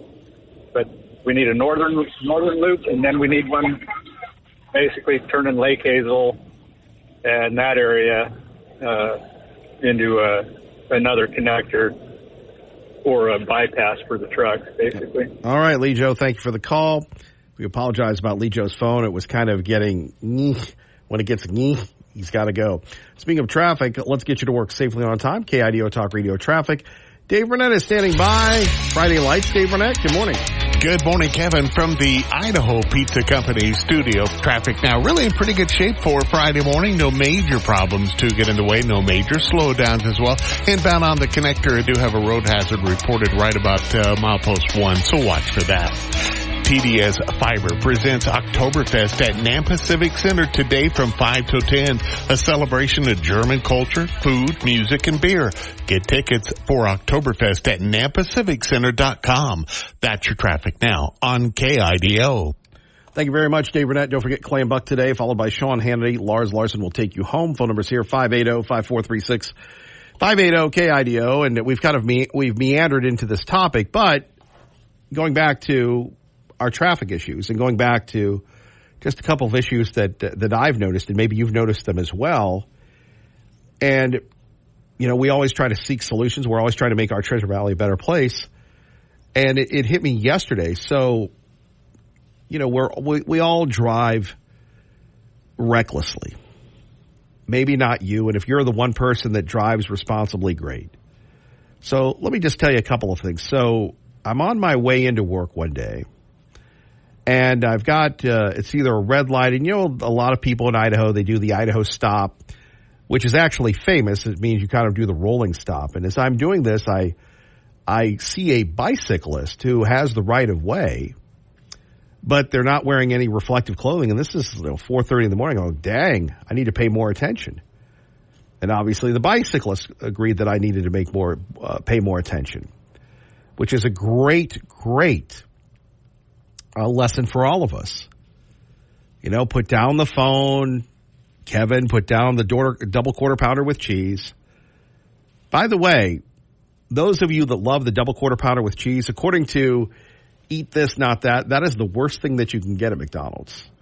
So you're going to go, Kevin, if I'm going to go bad, if I'm going to go big, I'm going to go whatever, I'm going to get the worst. Well, the worst thing ever is the quarter pounder, double quarter pounder with cheese. It's not that you're going to eat healthy at McDonald's, but a double cheeseburger maybe even a Big Mac. Hard to believe, but our beloved double quarter pounder with cheese is not the healthiest thing for you. So I digress. So I'm coming home yesterday, and it was a rather long, challenging day. We had a couple of secret meetings, developing some stories. So it was late getting home, which is probably about 3:30. And I'm driving down the road, and you could see this accident about ready to happen. So there's a lady coming out, and she's looking right. Now I'm coming towards her, and I'm going, come on, look at me, look at me, look at me, look at me. She doesn't look at me, and I hit her with the masculine Subaru Forester beep, beep, beep, beep, beep. Now again, most of you have the intimidating trucks with the very loud, obnoxious sounds. I don't know why people find loud, obnoxious sounds appealing on trucks or even the little four-cylinder cars. Let's keep our hearing so we don't have to call our friends at Hearing Connection. But if you have hearing problems, call our friends at Hearing Connection. I'll tell you about them in a minute. And I'm seeing this lady, and she's got kids in the back seat. And I'm not bagging on her. I'm not going to do the typical but it's a problem that is an epidemic in our society today. We see people speeding in neighborhoods. I see it all the time, and I'm going, really? You got little kids here? Or in parking lots. People get hit in parking lots all the time because some people are stupid and they don't look both ways. And then you have the stupid people with the other stupid people that decide they're not going to give the right of way to the pedestrians, or they're distracted and boom, someone gets hurt or even worse, killed. All these things are preventable. And yes, we have massive amounts of congestion. Kevin Miller, I lived in Orange County, and in Orange County, it wasn't that bad. This is nothing. Well, you don't live in Orange County anymore. You live in Idaho. So what's the solution? Obviously, the people that listen to this program, let me pander to you a little. Pander. You get it. You understand it. No matter how careful you are, sometimes, like me, you have a boneheaded mistake, and thankfully I avoided the Greg Ferrer on both occasions. And, you know, again, you have this primarily on Linder, right by the Fred Meyer. you have people speeding, and I'm going, that guy's going 60 miles an hour to make sure I can't get into traffic. You know, we have a lot of people here, they call it Idaho nice. But when it comes to the roads, and I don't know how we can de-escalate that situation. Maybe it's the outer loop at 580-5436, 580-KIDO. Maybe that's where it all begins. I'd love to hear from you next. Don't forget our friends at Beacon Plumbing. They say stop freaking, call Beacon. They bring you Fox News. Fox News now on proposed outer connector. Concern in Emmett, and of course, respect on the roads. That'd be a good one. Good morning. You're on KIDO Talk Radio. Hello, Concern. Good morning, Kevin. Yeah, this is a topic that kind of gets to me sometimes. The respect anymore. We teach the next generations more about entitlement and what you're entitled to than the respect of things that have happened already. You know, the respect of our forefathers that put their life on the line for, you know, against tyranny to free this country and have us have the freedom. Instead, they get bashed as all kinds of different things, and we tear down their statues. And then, you know, on the roads these days, you know, because we don't teach the kids in history about what happened during wars, you know, the violence of World War I and World War II, and again, the combat against, you know, those that give their lives to keep us free from tyranny of other countries and communist countries. You know, we don't teach that. We teach that you can call yourself a cat or whatever. That's what we teach. We teach respect. We don't teach them respect. We teach entitlement, which is all the DEI or whatever. You can run around and sport a tail. Yeah, exactly. And because we forgot to teach them the history of the people that sacrificed for this country. And here again, just on the road, it's frustrating because everyone's entitled to go fast. They don't feel like they're moving unless they're passing people. And I see a lot of times, you know, old people on the road, you know, these are old people like my father and stuff that fought in, you know, World War II and put their lives on the line, and they're old now, you know, and if anybody's entitled, they might be a little more entitled to be on the road. But these younger people, you just like pass them and like, get out of my way, old man, you know, and fly by them and stuff. It's because we don't have any respect for any of the elders. We don't, you know, that's just what we don't teach. We don't respect the cops. You know, I know Lee Joe's got his deals against them, but the bottom line is we owe them respect because the majority of them are good cops, and they earn that respect. They put their life on the line every day. You know, when these people are in trouble, they would call a cop and thank God that they were there. But this is what we lack in the society is teaching respect instead of entitlement. So next generations are coming up with entitlement. They're entitled to go fast. Tickets are cheap. You know, in our days when we got a ticket, it was points. We were worried about points. Yes, Our insurance went up. But these days, everybody gets insurance, you know. Everyone just pays out because they just keep on doing it. The illegals don't get insurance, though. Yeah, right. That's another thing, you know.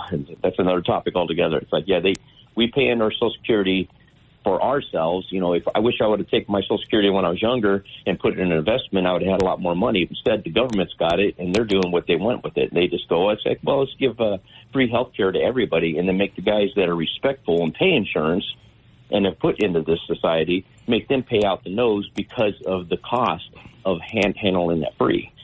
And I've said that before, that, you know, if you want to help these other countries out, let's build a hospital over in their country at not even half the price, probably a quarter of the price. We can build a hospital over there without our regulations and help them over there instead of giving them free health care on this side. It's just all wrong. But the road conditions, I see that all the time. The disrespect for older people and the disrespect for other people on the roads. It's just like everyone's entitled to go fast. If the cop pulls you over, you know, just film them and tell them I don't have to show you my license, I don't have to do this, I don't have to do that, and just that's what's wrong with our society. It's no respect. It's nothing but entitlement. But I just want to chime in on that because I see it on the road all the time, and it's just a shame some of the older people that might have been World War II vets or Vietnam vets just getting pushed out of the road, and people don't care anymore. And they're the reason. Well, but you know something? Why don't you tell them right now, concerned we care? Yeah, we do care. We do care, and we do respect. I grew up with all the World War II vets, and And I respect what they did. I mean, I didn't have to go, and that was awesome. And, the days of the draft, people didn't mess around, because them days you'd be like, we'll call the draft board if you don't put in the society right. And, not that I necessarily agree with all the draft stuff, but it was something that taught respect. You either act right or you're going to military school, and then you'll learn respect. But we don't do that these days.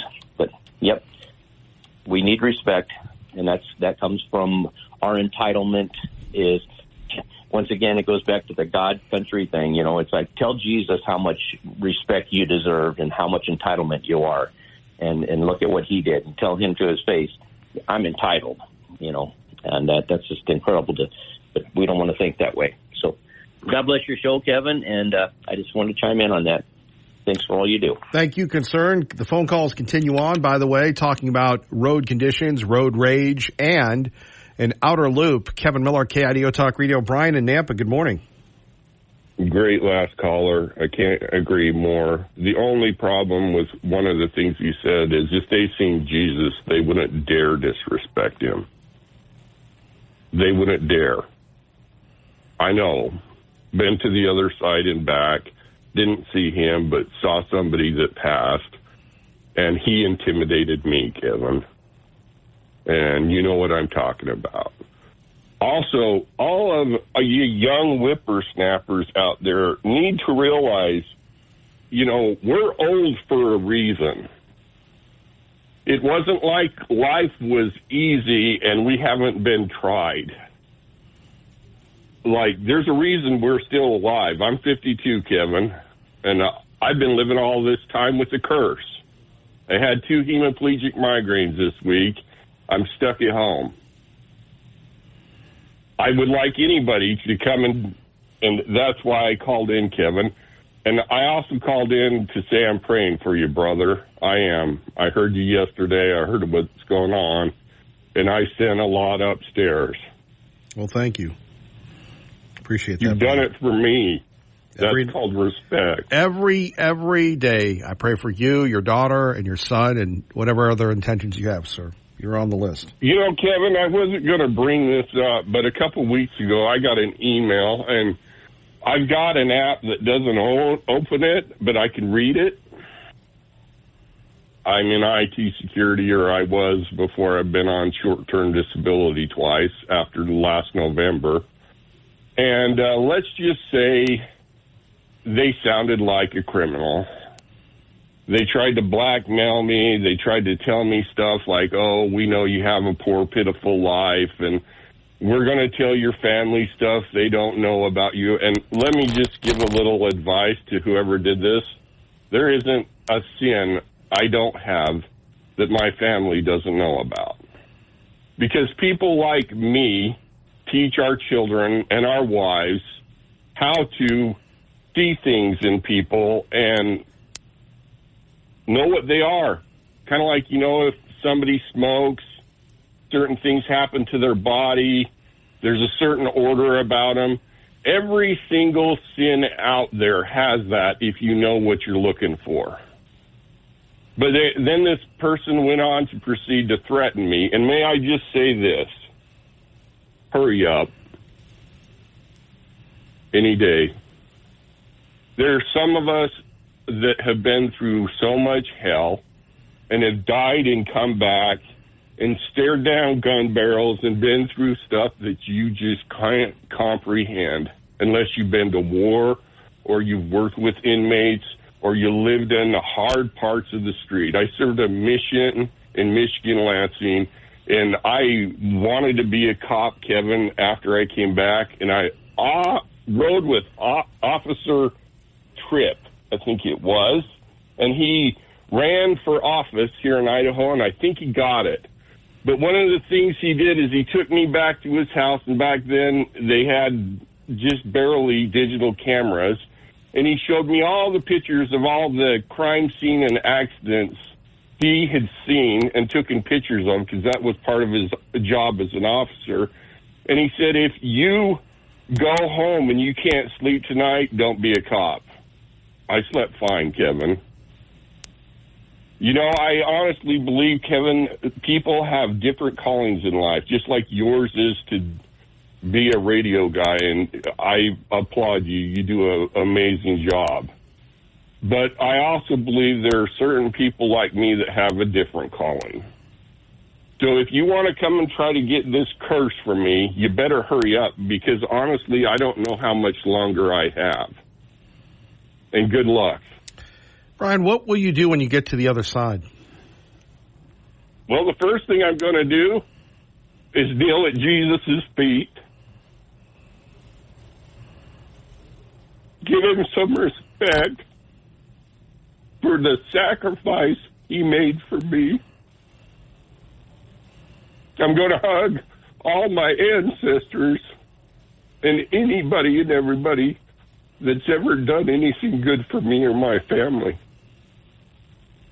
And then if I am who I think I am, Kevin, and that's what we call an angel of death. The angel of death doesn't work for Satan. He works for God. And I believe my son, Jacob Aaron Clark, I call him Jack, is one. I believe Jerry Lee Clark is one. I'm going to get to work. And I'm going to ask Jesus if I can come back and clean this earth up a little bit. And yes, Kevin, if he lets me, I'm going to watch after you and everybody I can.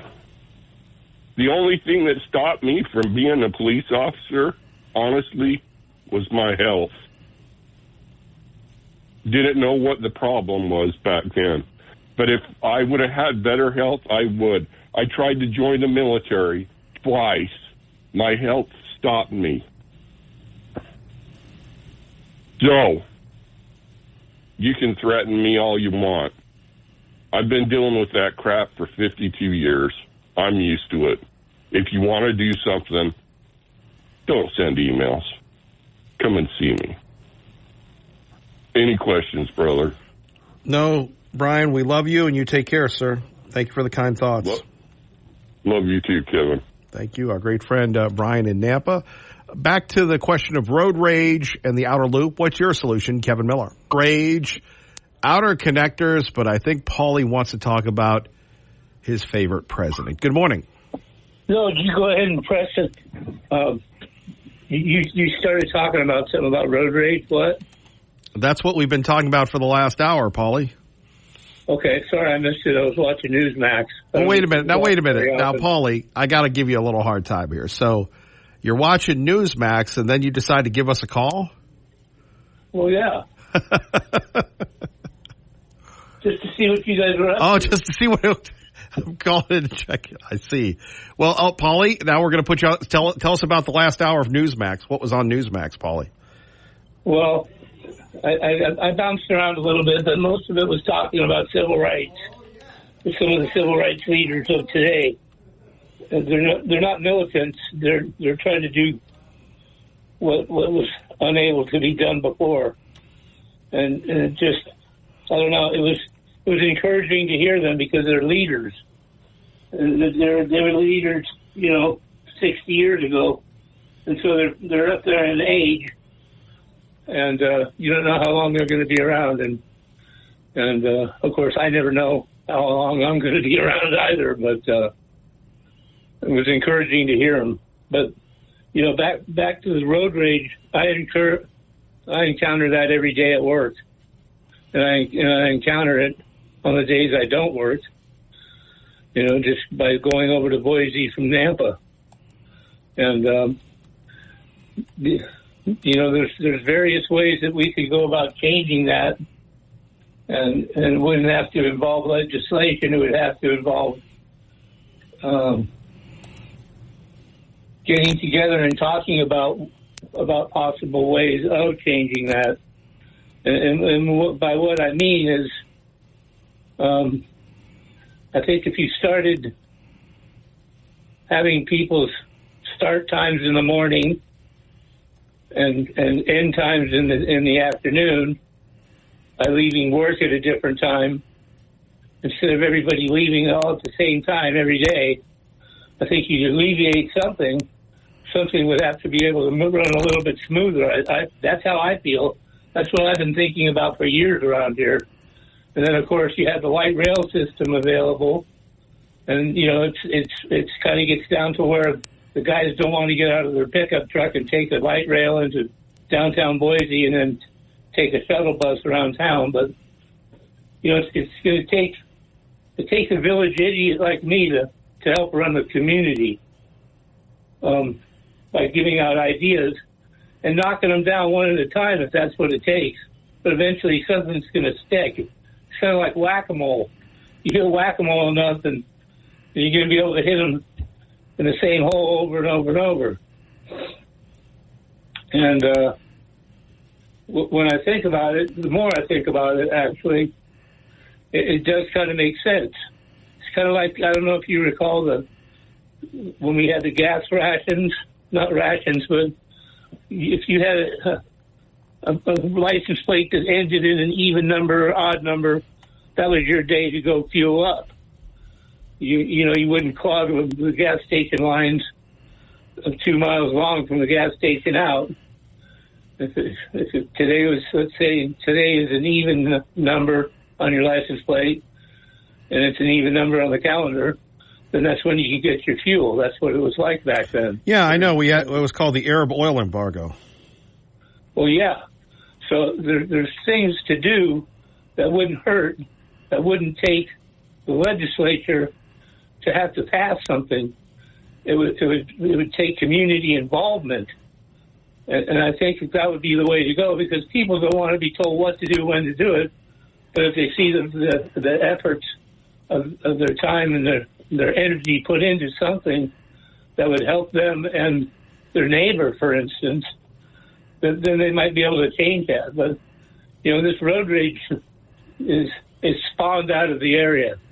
When I got here, there was no road rage whatsoever 35 years ago. There just wasn't any.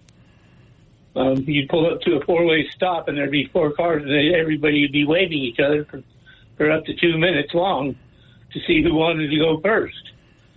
Now they try to run you over in the crosswalk. So, you know, there's some negative changes, and there's also been very minimal, but there have been some minimal changes for the positive around here. And it's sad to see the ones go that were here that were in place when I got here, because I didn't want to rock the boat, if you understand what I'm saying. I wanted to go with the civic flow, as it were.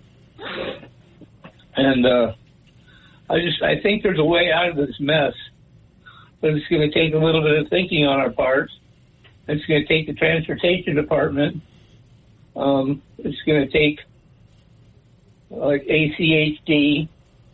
It's going to take something that's going to have to be spawned in Nampa, because we're kind of at the very beginning of the traffic flow in the mornings getting into Boise, and that's where it begins.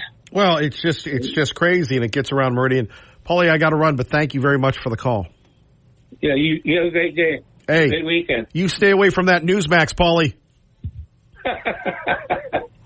Okay, whatever you say. See ya. Well, all right. We love you, Paulie.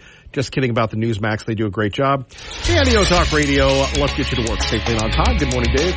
Good morning, Kevin, from the Idaho Pizza Company studio. Traffic's really been pretty good this morning. No major problems to get in the way out of Candy County into Ada County. We're looking good. In fact, dispatch says all the way from Ontario to Twin Falls, you have no issues right now. 5521 Highway 16, all looking good.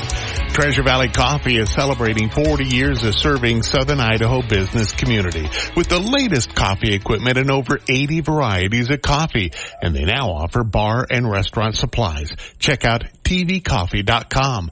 That's your traffic now. I'm Dave Burnett on KIDO Talk Radio. Appreciate that, Dave Burnett. But really, and this is what I love about this program, is we have so many views. We welcome everybody to the party. Now, even if you're a liberal, you want to be a lib, you can come in, and, you know, we do have, they used to call that quotas. We used to have our, you know, tokens and quotas. We do have our liberal guy. 369, the goose drank wine, the monkey chewed tobacco on the streetcar line. The line broke, the monkey got choked. Kevin Miller and all his crazy buddies went to heaven.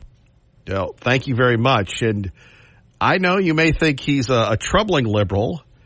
He may be a provocative liberal. He may not even be the best liberal, but I mean, he's the only liberal we got. And by the way, whether you want to translate the podcast or the radio show, we're available to go to, to speak to an American or German. Mein lieber Freund, so lange ist es gewesen, seit wir gesprochen haben. Und Sie sind jetzt verheiratet. It's just something about the German language, right? Just a thought. 580-5436-580-KIDO. But this is a nonpartisan problem. A nonpartisan problem when we're talking about road safety. Driving to and from work and to our friends that drive delivery, whether you're in Payette or Gem County or wherever, you shouldn't have to take or the gig workers, right? The people that are doing the Uber, the Lyft, and all sorts of things. Shouldn't that really cost you your life to get in and out of places?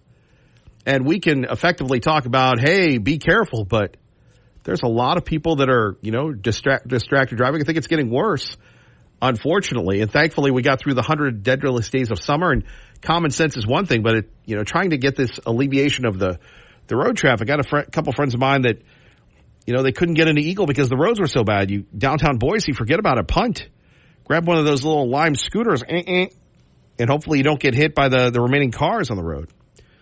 We all got to take care of ourselves, and we'll talk about that next. Don't forget, for the very latest, keep it right here. You're home for Fox News.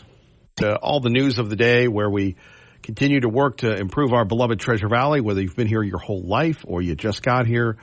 Always talking about the issues that impact us. We're, less than 40 days away from the big election, the big one. And, of course, we have the media saying, well, we want to make sure we tamper down the turnout. We want to make sure that we make sure that the Republicans, the conservatives are not marching. Oh, well, I don't even know if we could say marching.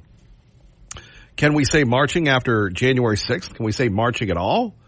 People might misconstrue that. People might think it's a bad thing. I don't think it's a bad thing. We're marching towards righting the ship.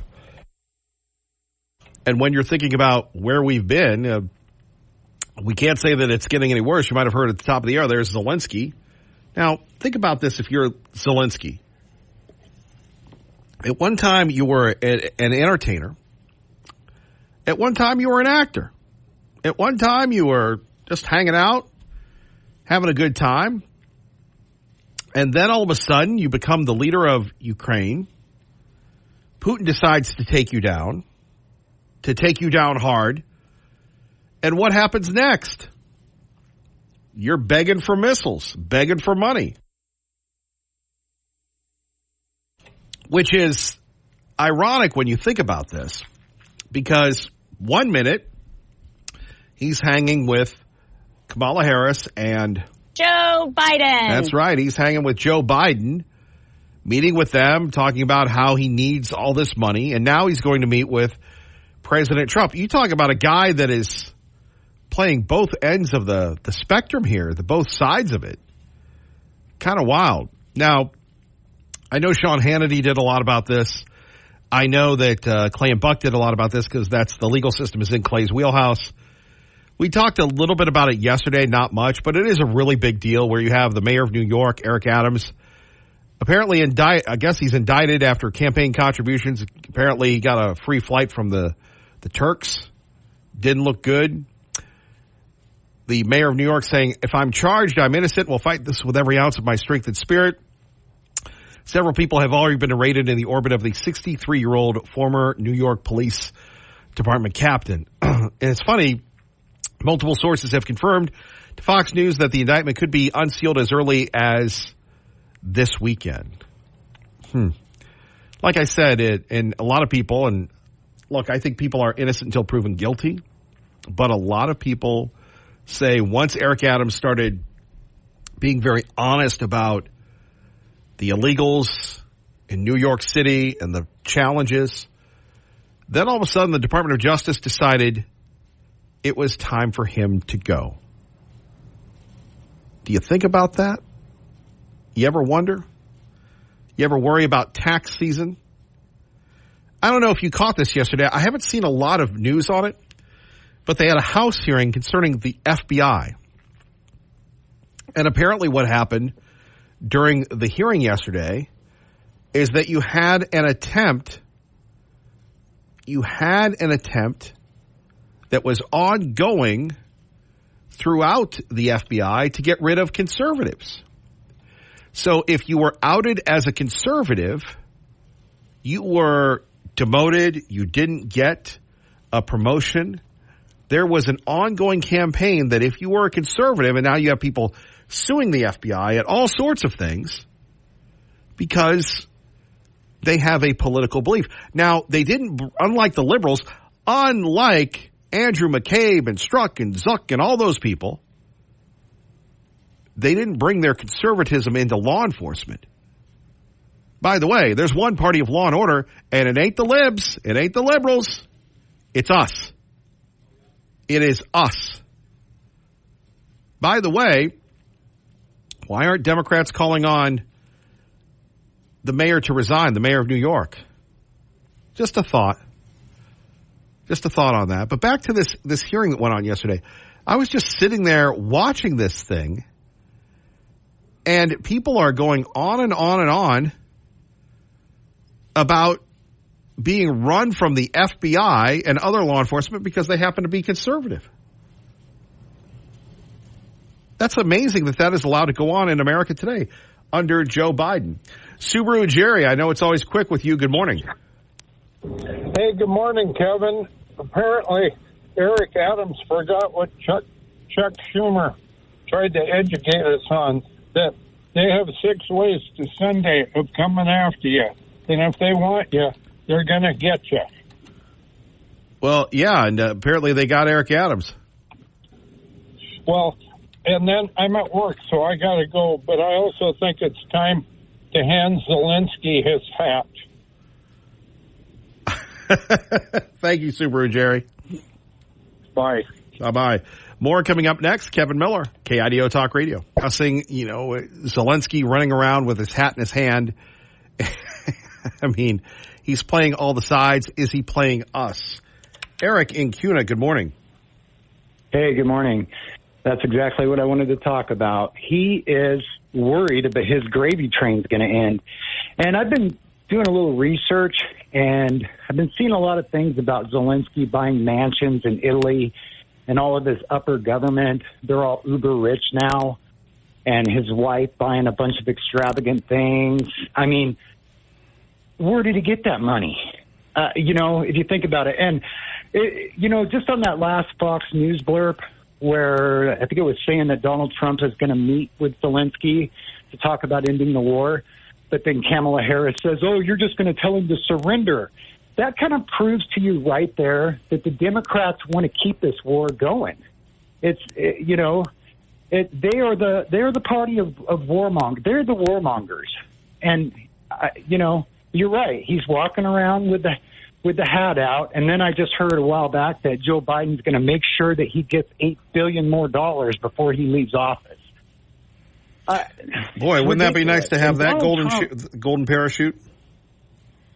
Yeah, he needs that last golden parachute, And I just don't trust Zelensky at all. And, I mean, he became president when Obama was president, and allegedly George Soros and Obama and whoever was over there, and they made sure that he became president when Obama was president. So does it make you wonder if our government wasn't over there playing politics, would Russia even be in Ukraine right now?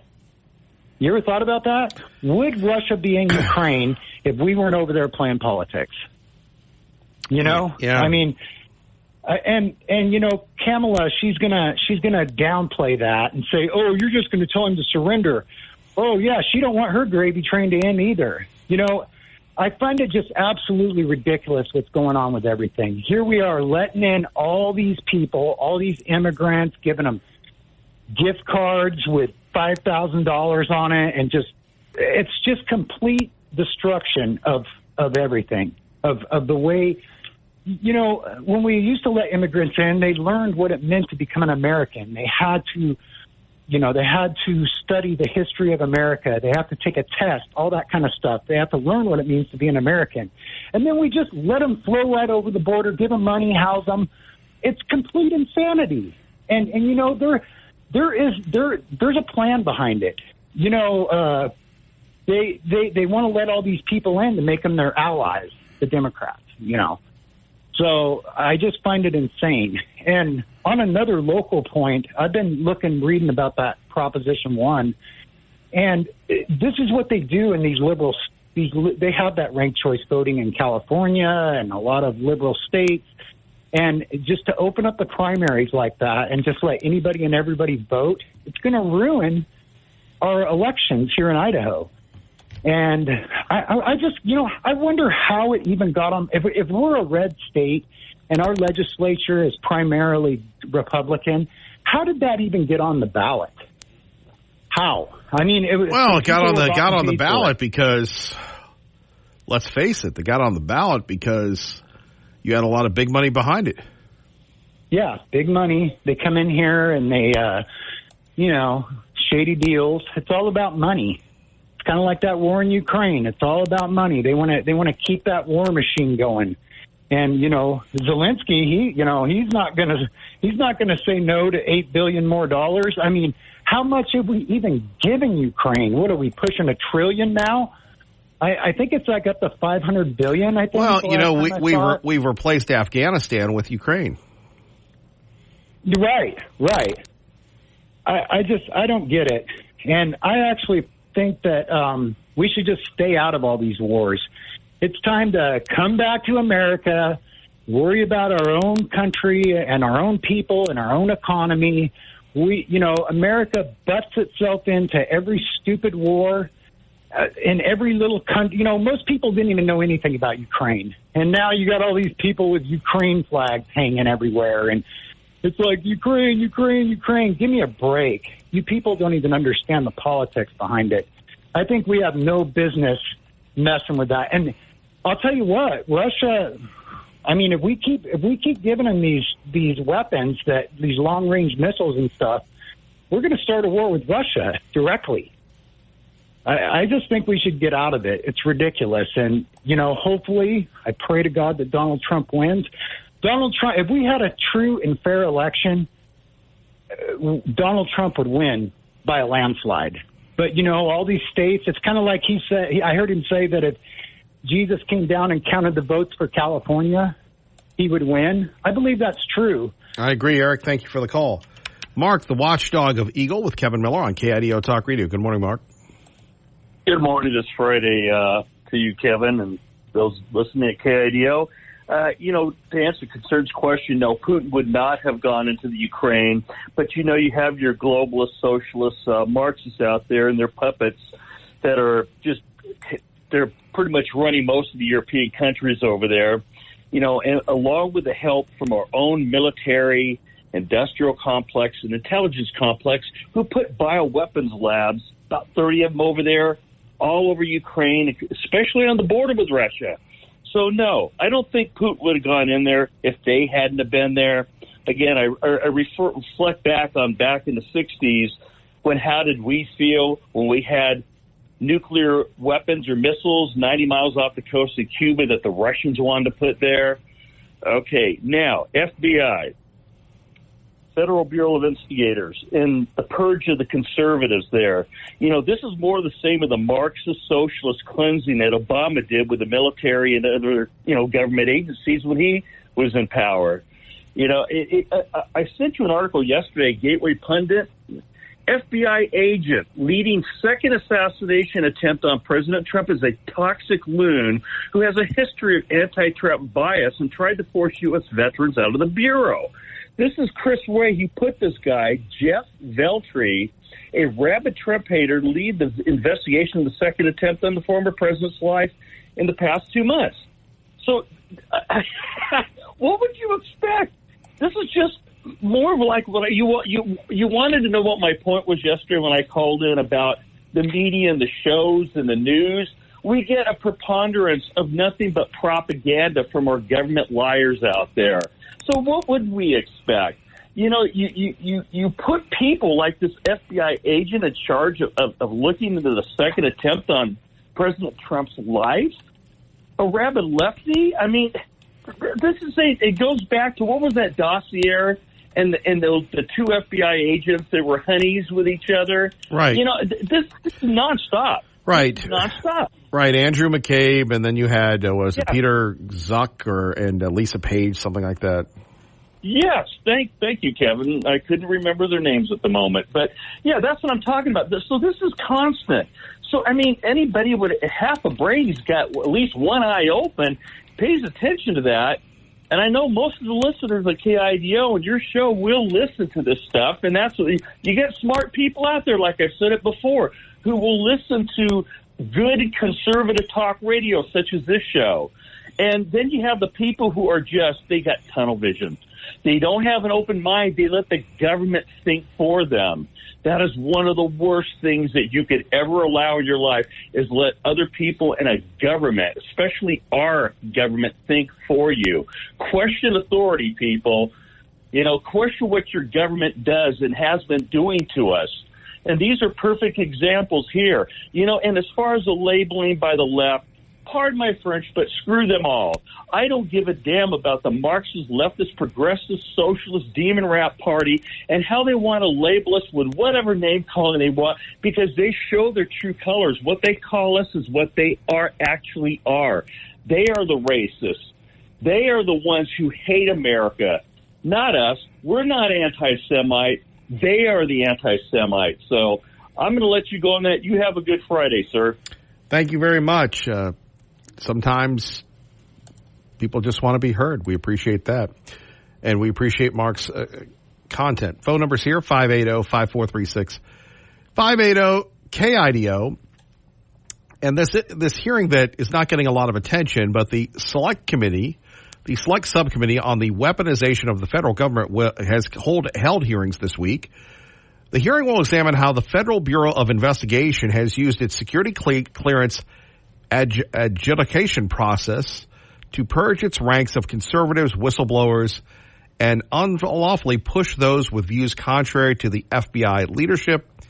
And then it goes on and on and on. And you look at this and you think to yourself, this can't be happening in our government today. But you have people within the FBI that have done their very best to get rid of people of faith, people of valor, people of traditional American values. Apparently, it seems like you can be a communist or a socialist, but you can't be a conservative. So I came across this yesterday as I was doing some stuff for the Godless Corporation here, and I'm looking at this going, this can't be right. Our own FBI, remember when we were growing up, the G-men and, doing the right thing and all sorts of things? And yet here you had people in Congress that are trying to defend the actions of getting rid of people because of their political thought. And you think, well, Kevin Miller, what's the big deal? Because it's all incremental. And once it happens if the FBI is not safe, if other people are not safe, well, then who is safe? All that because I think the FBI is driven by politics today. In this Congress, this subcommittee has been investigating the political actions of the FBI and the double standard at the Biden-Harris Justice Department. We've heard from countless witnesses. We've heard from government officials and experts. We've heard from Americans targeted by their government, not just conservatives, but also Democrats. In fact, we were in a hearing in this room over a year ago when journalist Matt Taibbi was testifying. While he was testifying, it wasn't the FBI or Justice Department, but I think it makes the point, while he was testifying, the IRS was knocking on his door. Chilling impact, knocking on his door. Turned out they actually owed him money, but they did at the very moment he was testifying to us about the censorship going on. Great point by Jim Jordan. Great point by Jim Jordan. here you have Matt Taibbi, not a conservative dude. Just some guy that writes on X and Twitter and exposed everything. And what happened next? You had government officials coming to his door to intimidate him. This usually happens in some of these other countries, not in the United States of America. Due to a security clearance revocation or suspension lasting more than 1 year to seek Inspector General review of the reprisal allegation. The law also requires government agencies to establish a review process that, to the extent practicable, permits individuals with a retaliation claim to retain their government employment status while the security clearance review is pending. In May 2024, my office issued a Management Advisory Memorandum, or MAM, finding that the department's then existing policy didn't include the required IG appeal process for suspensions. As we noted in the MAM, placing an employee who claims retaliation on unpaid suspension while a lengthy security clearance investigation is conducted can make it financially unrealistic for the employee to retain their government employee status. Moreover, it creates the risk that the security process can be misused as part of an inappropriate effort to encourage an employee to resign. I'm pleased that the department has promptly responded to our MAM's recommendations. And there we have it, the Inspector General, and you have others at this hearing. A gentleman by the name of Mr. Allen, who was just trying to do his job, and he got the boot because he's a conservative. The prior help of Bigley Ranish and Judicial Watch. However, the experience is also a stark reminder of the system's flaws. It took legal battles, public scrutiny, and patience over 3 long years. No other FBI whistleblower has ever had his clearance restored as I did. Garrett O'Boyle and his family are still suffering in the same limbo we were, with no access to due process and no limit on the FBI's ability to delay and avoid independent accountability. How many other whistleblowers remain silent, fearing the same ordeal my family and Garrett's family faced with little hope of vindication at the end? Despite distress and uncertainty, I've never once regretted standing up for truth. In fact, I'm grateful for the experience. Indeed, my family and I persevered due to our strength and faith, God's grace, and the sacraments. You know, a Catholic. Here you have this gentleman who is telling his story, was a whistleblower, and what did the FBI do? Instead of welcoming it, they went after him. We'll talk more about this in a minute, but again, this isn't WorldNet Daily, which they do an excellent job. This is happening within our government. And obviously, it undermines the credibility of the institutions that we're so dependent on to maintain public trust and, of course, public safety. Kevin Miller, don't forget our friends at Beacon Plumbing. They say, stop freaking, call Beacon today, Fox. And now here we have the federal government being investigated by Congress for going after whistleblowers and conservatives. Remember when, you remember this guy? Oh, I remember him. No, Kamala, we're not talking about him. Oh, wow. Who are you talking about? Well, everybody, just call me Mr. Wonderful. Thanks, Obama. Remember when he was going to have the most transparent, authentic administration ever? Thanks, Obama. You know when politicians say it's going to be the most transparent, it's the exact opposite. Concern, good morning. Welcome back. You're on KIDO Talk Radio. Hello, Concern. Good morning, Kevin, again. Hey, thanks for letting me in again. I just wanted to make a quick one. We're talking about why we can't go against the government. The government has taken over since Obama. You know, they are in control, and they are controlling with the liberal side. Anytime the conservatives try to do anything, it's pretty much illegal. If we try to have a protest, it's an insurrection. If we try to do anything online and say, hey, the election might not have been correct, we're shoved out. You know, they got the IRS after us. They do everything they can to suppress the conservatives. And we don't have a legal right, in a sense, to do anything. It's always called negative because the government's already been taken over. That's what we're dealing with right now, is a unfair government that has been taken over since the Obama years. And people got to wake up and see that's, you know, and get this government out of, because they have got control already. I mean, everyone's on their toes, conservative, what they can say and what they can't say, because we no longer have freedom of speech. The lies are out there, and they've already taken over. And that's the reason that we can't do anything right now other than election, because if you try something, you're considered a racist and everything else. You don't have freedom of anything unless you are on the Democratic side. And they are telling us what we can and can't say already. And if people can't see that, that's a shame. So, and it makes me laugh. I was watching the UN speech with Netanyahu, and what is it called? The United Nations? Well, it ain't very united when 60, 70 of the Muslim countries don't participate in it. It's not very united, so it's kind of almost a waste. The United Nations. But I just saw that, and I just wanted to say that's why conservatives are held back, because the government has already been taken over, in a sense. We need to get that administration out of there, and I hope people see that. Thanks, Kevin, for letting me in a second time. Thank you, Concern. We appreciate that. Let's go to Tea Party Bob on KIDO Talk Radio with Kevin Miller. Well, good morning, Mr. Miller. Good show this morning. Thank you very much again. I wanted to touch base this morning on the press conference that Kamala and Biden had yesterday about guns. And everybody should really listen if they get a chance to what they had to say. Kamala couldn't get any applause from her economic plan, but you sure had the libs cheering for her call for another assault weapons ban.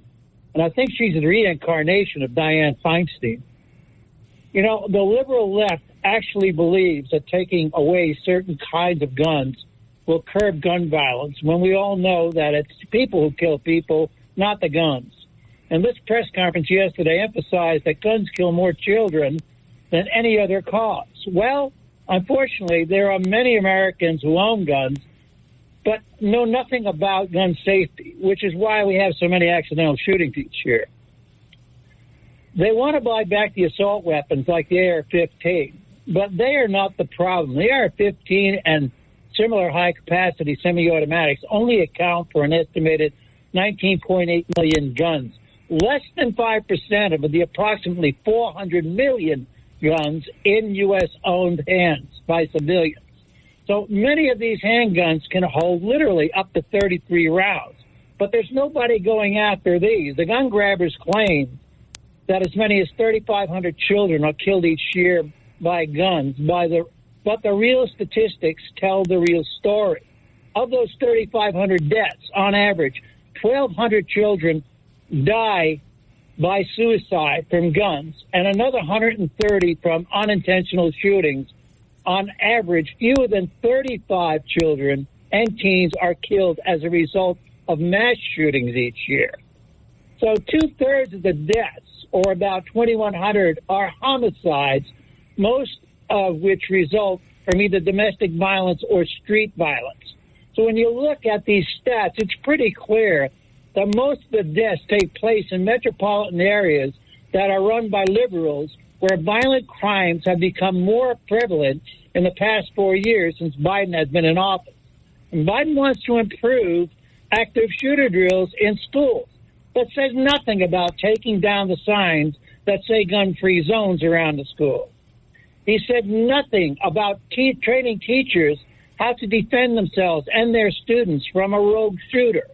What we need to stop releasing is the criminals without bail and put more police on the streets to make our urban cities safer. 72% of Americans own guns to protect themselves because they are concerned that the police are overburdened and there are too few to protect them anymore. Our forefathers put that Second Amendment in the Bill of Rights, allowing American citizens to own and carry weapons to ensure freedom and protection against the tyrannical government, like we currently have with Biden and Harris. And you mentioned road rage earlier. Well, road rage shootings have surged over 400% in the recent years, and the number of people shot or killed in road rage incidents from ticked-off drivers are responsible for about 3,100 people, 777 fatally since 2014. So I would suggest that if you're going to get into an argument with somebody, make sure they don't have a gun in their car before you do that. Anyway, that's about all I have for you today. Well, I mean, obviously you don't want to do that, but I mean, you have so many people that are going crazy and just highly caffeinated and that are not aware of situational awareness? Well, people have very short fuses nowadays, as we've seen what has happened within our country. We have a division that's taken place, and it's played on everybody's tendencies to get hotter faster and to take actions that normally they wouldn't have done years ago. And I think that the fact that Biden has been in office for 3.5 years has caused much of this consternation and much of the violence that we now see, not to mention the illegals that have come in. So it's not hard to understand the reasons why we have these problems if you just look at what's happened basically in our major cities. Well, hopefully that won't be coming here. I know you're a big fan of the area. Yeah, I don't see it happening yet in Boise, but boy, I'll tell you, it scares the heck out of me to think that it might happen. If either one of these things happens, we wind up in some kind of a altercation because government is no longer effective, or if we wind up with 4 years of Kamala as president. So either one of those things could affect our future, and I don't like what's going to happen or what we see happening right now, especially with the 2 assassination attempts. You're right, and that's the scary part. We all treat it like it's normal. It's like yesterday's news. Exactly. Tea Party Bob, we appreciate you. Thank you. Thank you, my friend. Have a great day. All right, Tea Party Bob, your call's next. Kevin Miller, KIDO Talk Radio. Always where you can catch us, catch Clay and Buck, Lars Larson, Kevin Miller, Sean Hannity, Glenn Beck, and so many others. And, you know, the number one stories we were talking about, here you have something that has been going on for quite some time that we don't talk about. We don't talk about. And that is the erosion of conservatism from our own political thought. Remember, in the 90s, there were more of us than there are of them. I still believe that's the case. But again, like great people that are marketers or propagandists or whatever you want to call them, what do they want to do? They want to, you know, the message becomes the truth. The perception becomes the reality. And I can't believe that if you are a whistleblower, by the way, well, you know, we love whistleblowers. How's that worked out for anybody in the Biden administration? I guess it just pays to just take your orders and not do anything. But the fact that we have Congress investigating people and still nothing is a shame, is troubling. By the way, Kamala Harris is going to the border. Harris has never backed down from a challenge. She put cartel members and drug traffickers behind bars, and she will secure our border. Here's her plan. Hire thousands more border agents, enforce the law and step up technology, and stop fentanyl smuggling and human trafficking. We need a leader with a real plan to fix the border, and that's Kamala Harris. I'm Kamala Harris, and I approve this message. That is an example of what we were just talking about. Unfettered propaganda. Propaganda right now where Kamala Harris is a disaster, where Kamala Harris has presided over Joe Biden's border policy. And you're going to see that ad everywhere. When you go on Facebook, when you go on Twitter, when you're watching Wheel of Fortune with Ryan Seacrest, you're going to see that ad. Back to the phones. Lee Joe joins us now. Kevin Miller, KIDO Talk Radio. Good morning. Yes, sir. You were saying that you think maybe there's more of us than there is of them still, and I'm kind of in the camp that says there's more of them now. They live in those more populous states where they don't get the electoral vote advantage over us in the presidential election. But those colleges have been preaching and promoting godlessness for so long that I think there are more of them now. And so same with the road rage thing. There's more road rage now. Well, why is that? I'm going to link that back to godlessness too. Just no one has a moral base to refer themselves to, so You know, if I'm the most important thing that there is and I'm the most important person on the road, if it's all about me, this is how the culture goes. We're working our way down the hill again, a society in decline, and we've got you got the propaganda doing its thing, but where did they learn that propaganda? So you're saying there's right. You're saying there's more liberals than conservatives in America today. Yeah. Well, and look at the last presidential vote. You know, there were more votes for Biden because of California and places like that, but they didn't have enough but the electoral votes were the difference, where the less populous states still had a say in who's president. That's why the swing states are the swing states, is because the popular vote is going in favor of the liberals countrywide. And the founders had a great idea to stop tyrannical democracy the way they did with the electoral college. Well, then, so what's I get that, but what's the solution, Lee Joe? Just to sit there and go, ooh. I don't know that there is one. And to the previous caller's point about, Lee Joe hates the police or whatever it is. I don't hate the police. Now, Lee Joe, you do use strong language with the police. I do indeed.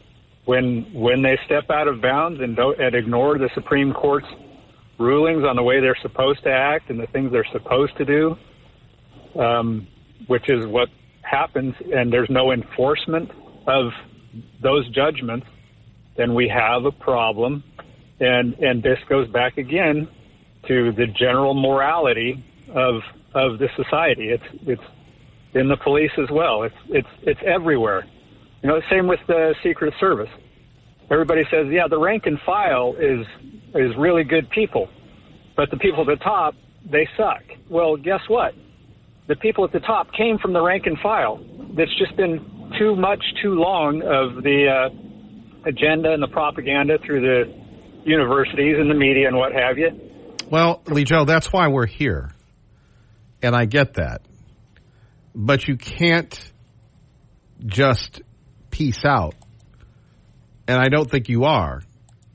And I appreciate the call, and I appreciate the passion. We just need to move past the failed policies that we have proven don't work. I used to work with a guy, and I don't know where he ended up. I think he's might still be in Arizona, but he used to travel the world. One of these guys that he would save up, and every 2 years he would go to Thailand because he was from Thailand. And his name was Munchie, or Munchie, but I called him Munchie. Great friend. Very patient guy. Loved working with people. And I remember him saying, sometimes you got to let things fail. And I go, what do you mean you got to let things fail? We just need to move past the failed policies that we have proven don't work. Yeah. And not that I'm saying I'm down with this, because I agree with Joe Rogan. There's going to be clampdowns on the First Amendment. We already see this happening. But it has to get bad for the people that are going to, the young people that are voting. I don't see how anybody with a brain in their head would think that Harris would be a good choice. I don't think that anybody with a brain in their head would say the past 4 years have been great for the American people. Now, maybe if you're a college kid, if you're this, that, and the other, and you're thinking, I want to get my student loans paid for. I want to get my house paid for. I want to get my business paid for. Think about this for a moment. And this is so contrary to boomers and Generation Xers. Maybe not so for the millennials or others. But here we have, and think about this. This could be a work of fiction, if you will. The government is going to take care of you. The government is going to decide, we're going to get you a house, but you better behave appropriately. We're going to pay off your student loans, but you better behave appropriately. And by the way, if you want to have a business and you're not a person of privilege, because we don't like the persons of privilege, except if you're Tim Waltz. I know his name's Walls, but I like Waltz better, Minnesota Waltz. Unless you're the Minnesota Waltz and he's basically just the useful idiot of the useful idiot, we're going to take care of you. Trust us. We're from the government. Trust us. We know what's right. Trust us. Kamala's going to win because she's tough on the border. She's tough on the border. The border's been a disaster. She's tough on the border because of why? Because you're running an ad?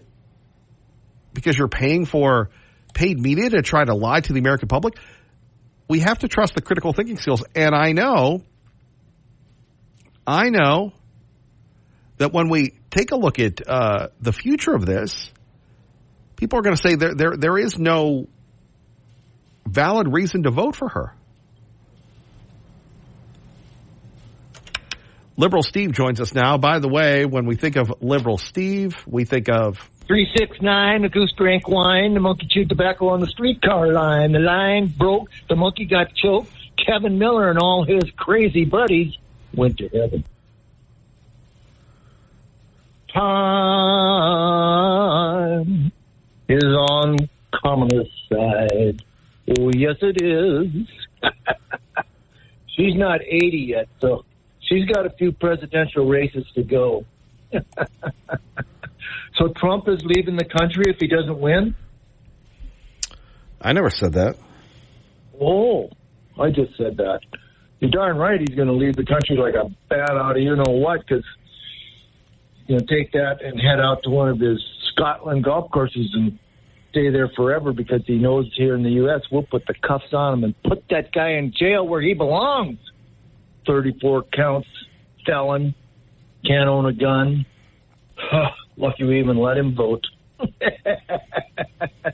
And all you guys do is yell and scream about the traffic, and you're the last guy that was on about how he hates his neighbors and he's the only perfect person in the world, and there's just road rage everywhere, and housing is out of control, and you can't buy one. And why even pull back the covers in the morning?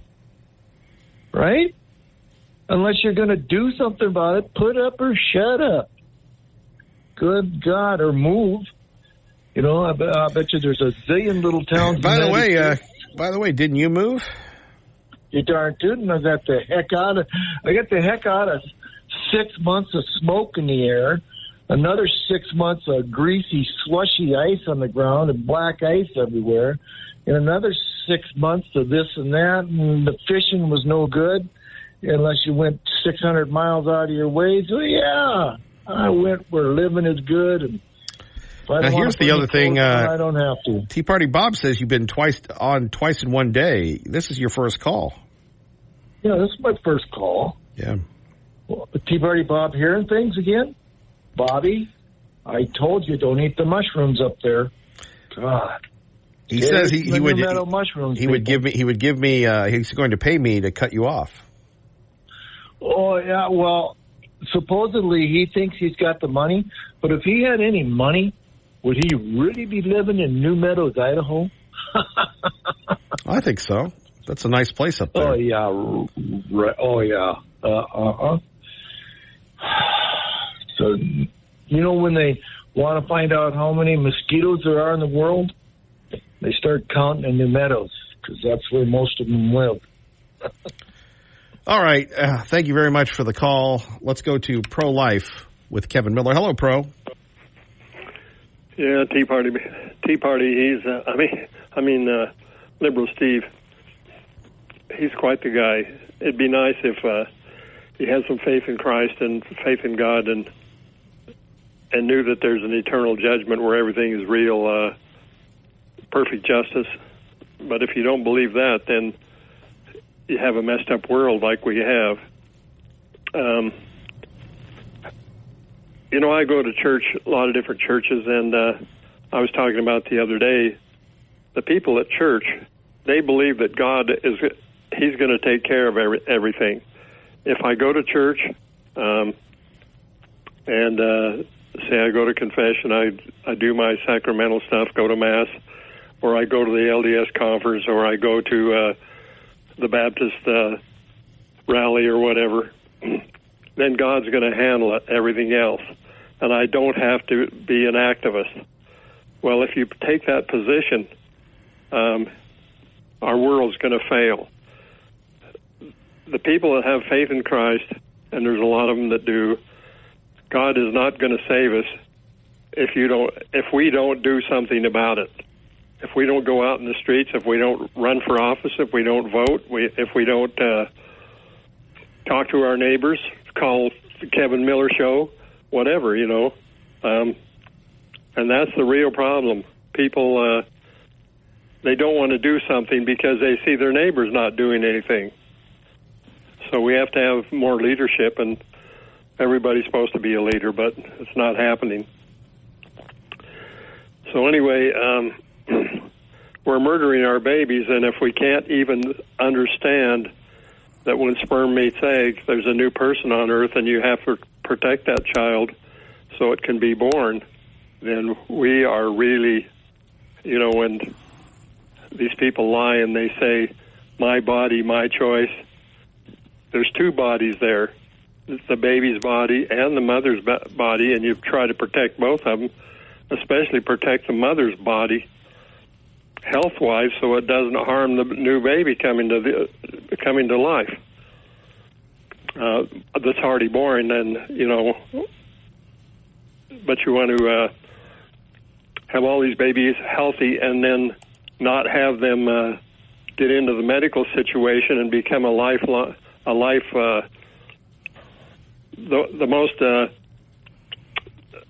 medical people make the most money from having a child in the beginning, start having problems, and then they start dealing with that person, giving them more and more prescriptions, more and more surgeries, more and more everything, medical intervention, and then they have a lifetime money machine.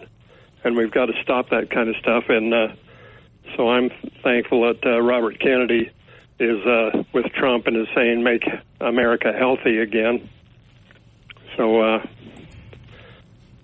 that's really pretty nice that we're having that kind of thing. It'd be nice if Trump would say, let's make America moral again, but he's not going to say that because he wants to get the votes of the perverts and the baby killers and whatever. Well, thank you for the call, Pro. We always appreciate the shout-outs to the perverts. Kevin Mill in the morning, KIDO Talk Radio. Phone numbers here, 580-5436, 580-KIDO. Back to truth, justice, and, of course, the American way.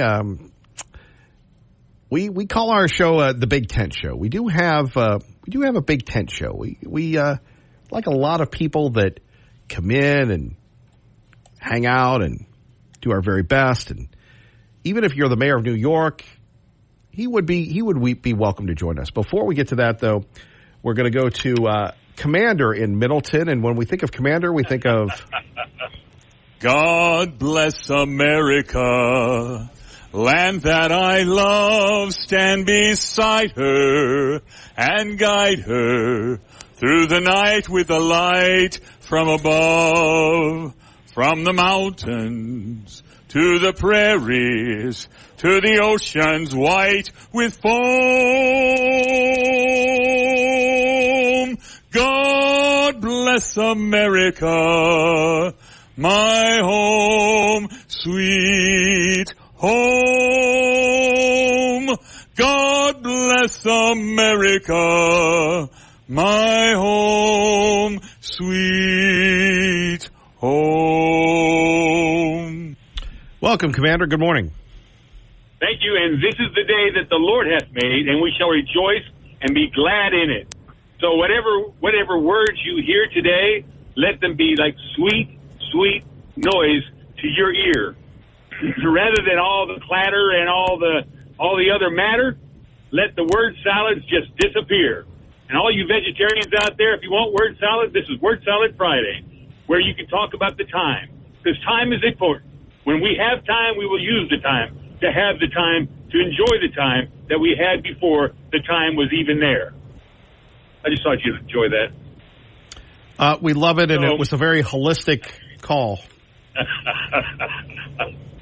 Kevin, you are the man. KIDO still stands for Kevin is delivering optimism. You always have an optimistic view about things that are happening in the world, no matter how they seem to be. The reality is they can always be better. And you bring it into light, no matter whether you're talking to Kent Goldthorpe or whether you're talking to Liberal Steve. Shop Macy's VIP sale, going on now. Use your coupon or Macy's card and take an extra 30% off the latest fall trends from designers that rarely go on sale. And save 15% off skincare, makeup, fragrances, and more. Plus, shop fall specials for even more great deals on top brands at Macy's. Savings off regular and already reduced prices. Exclusions apply.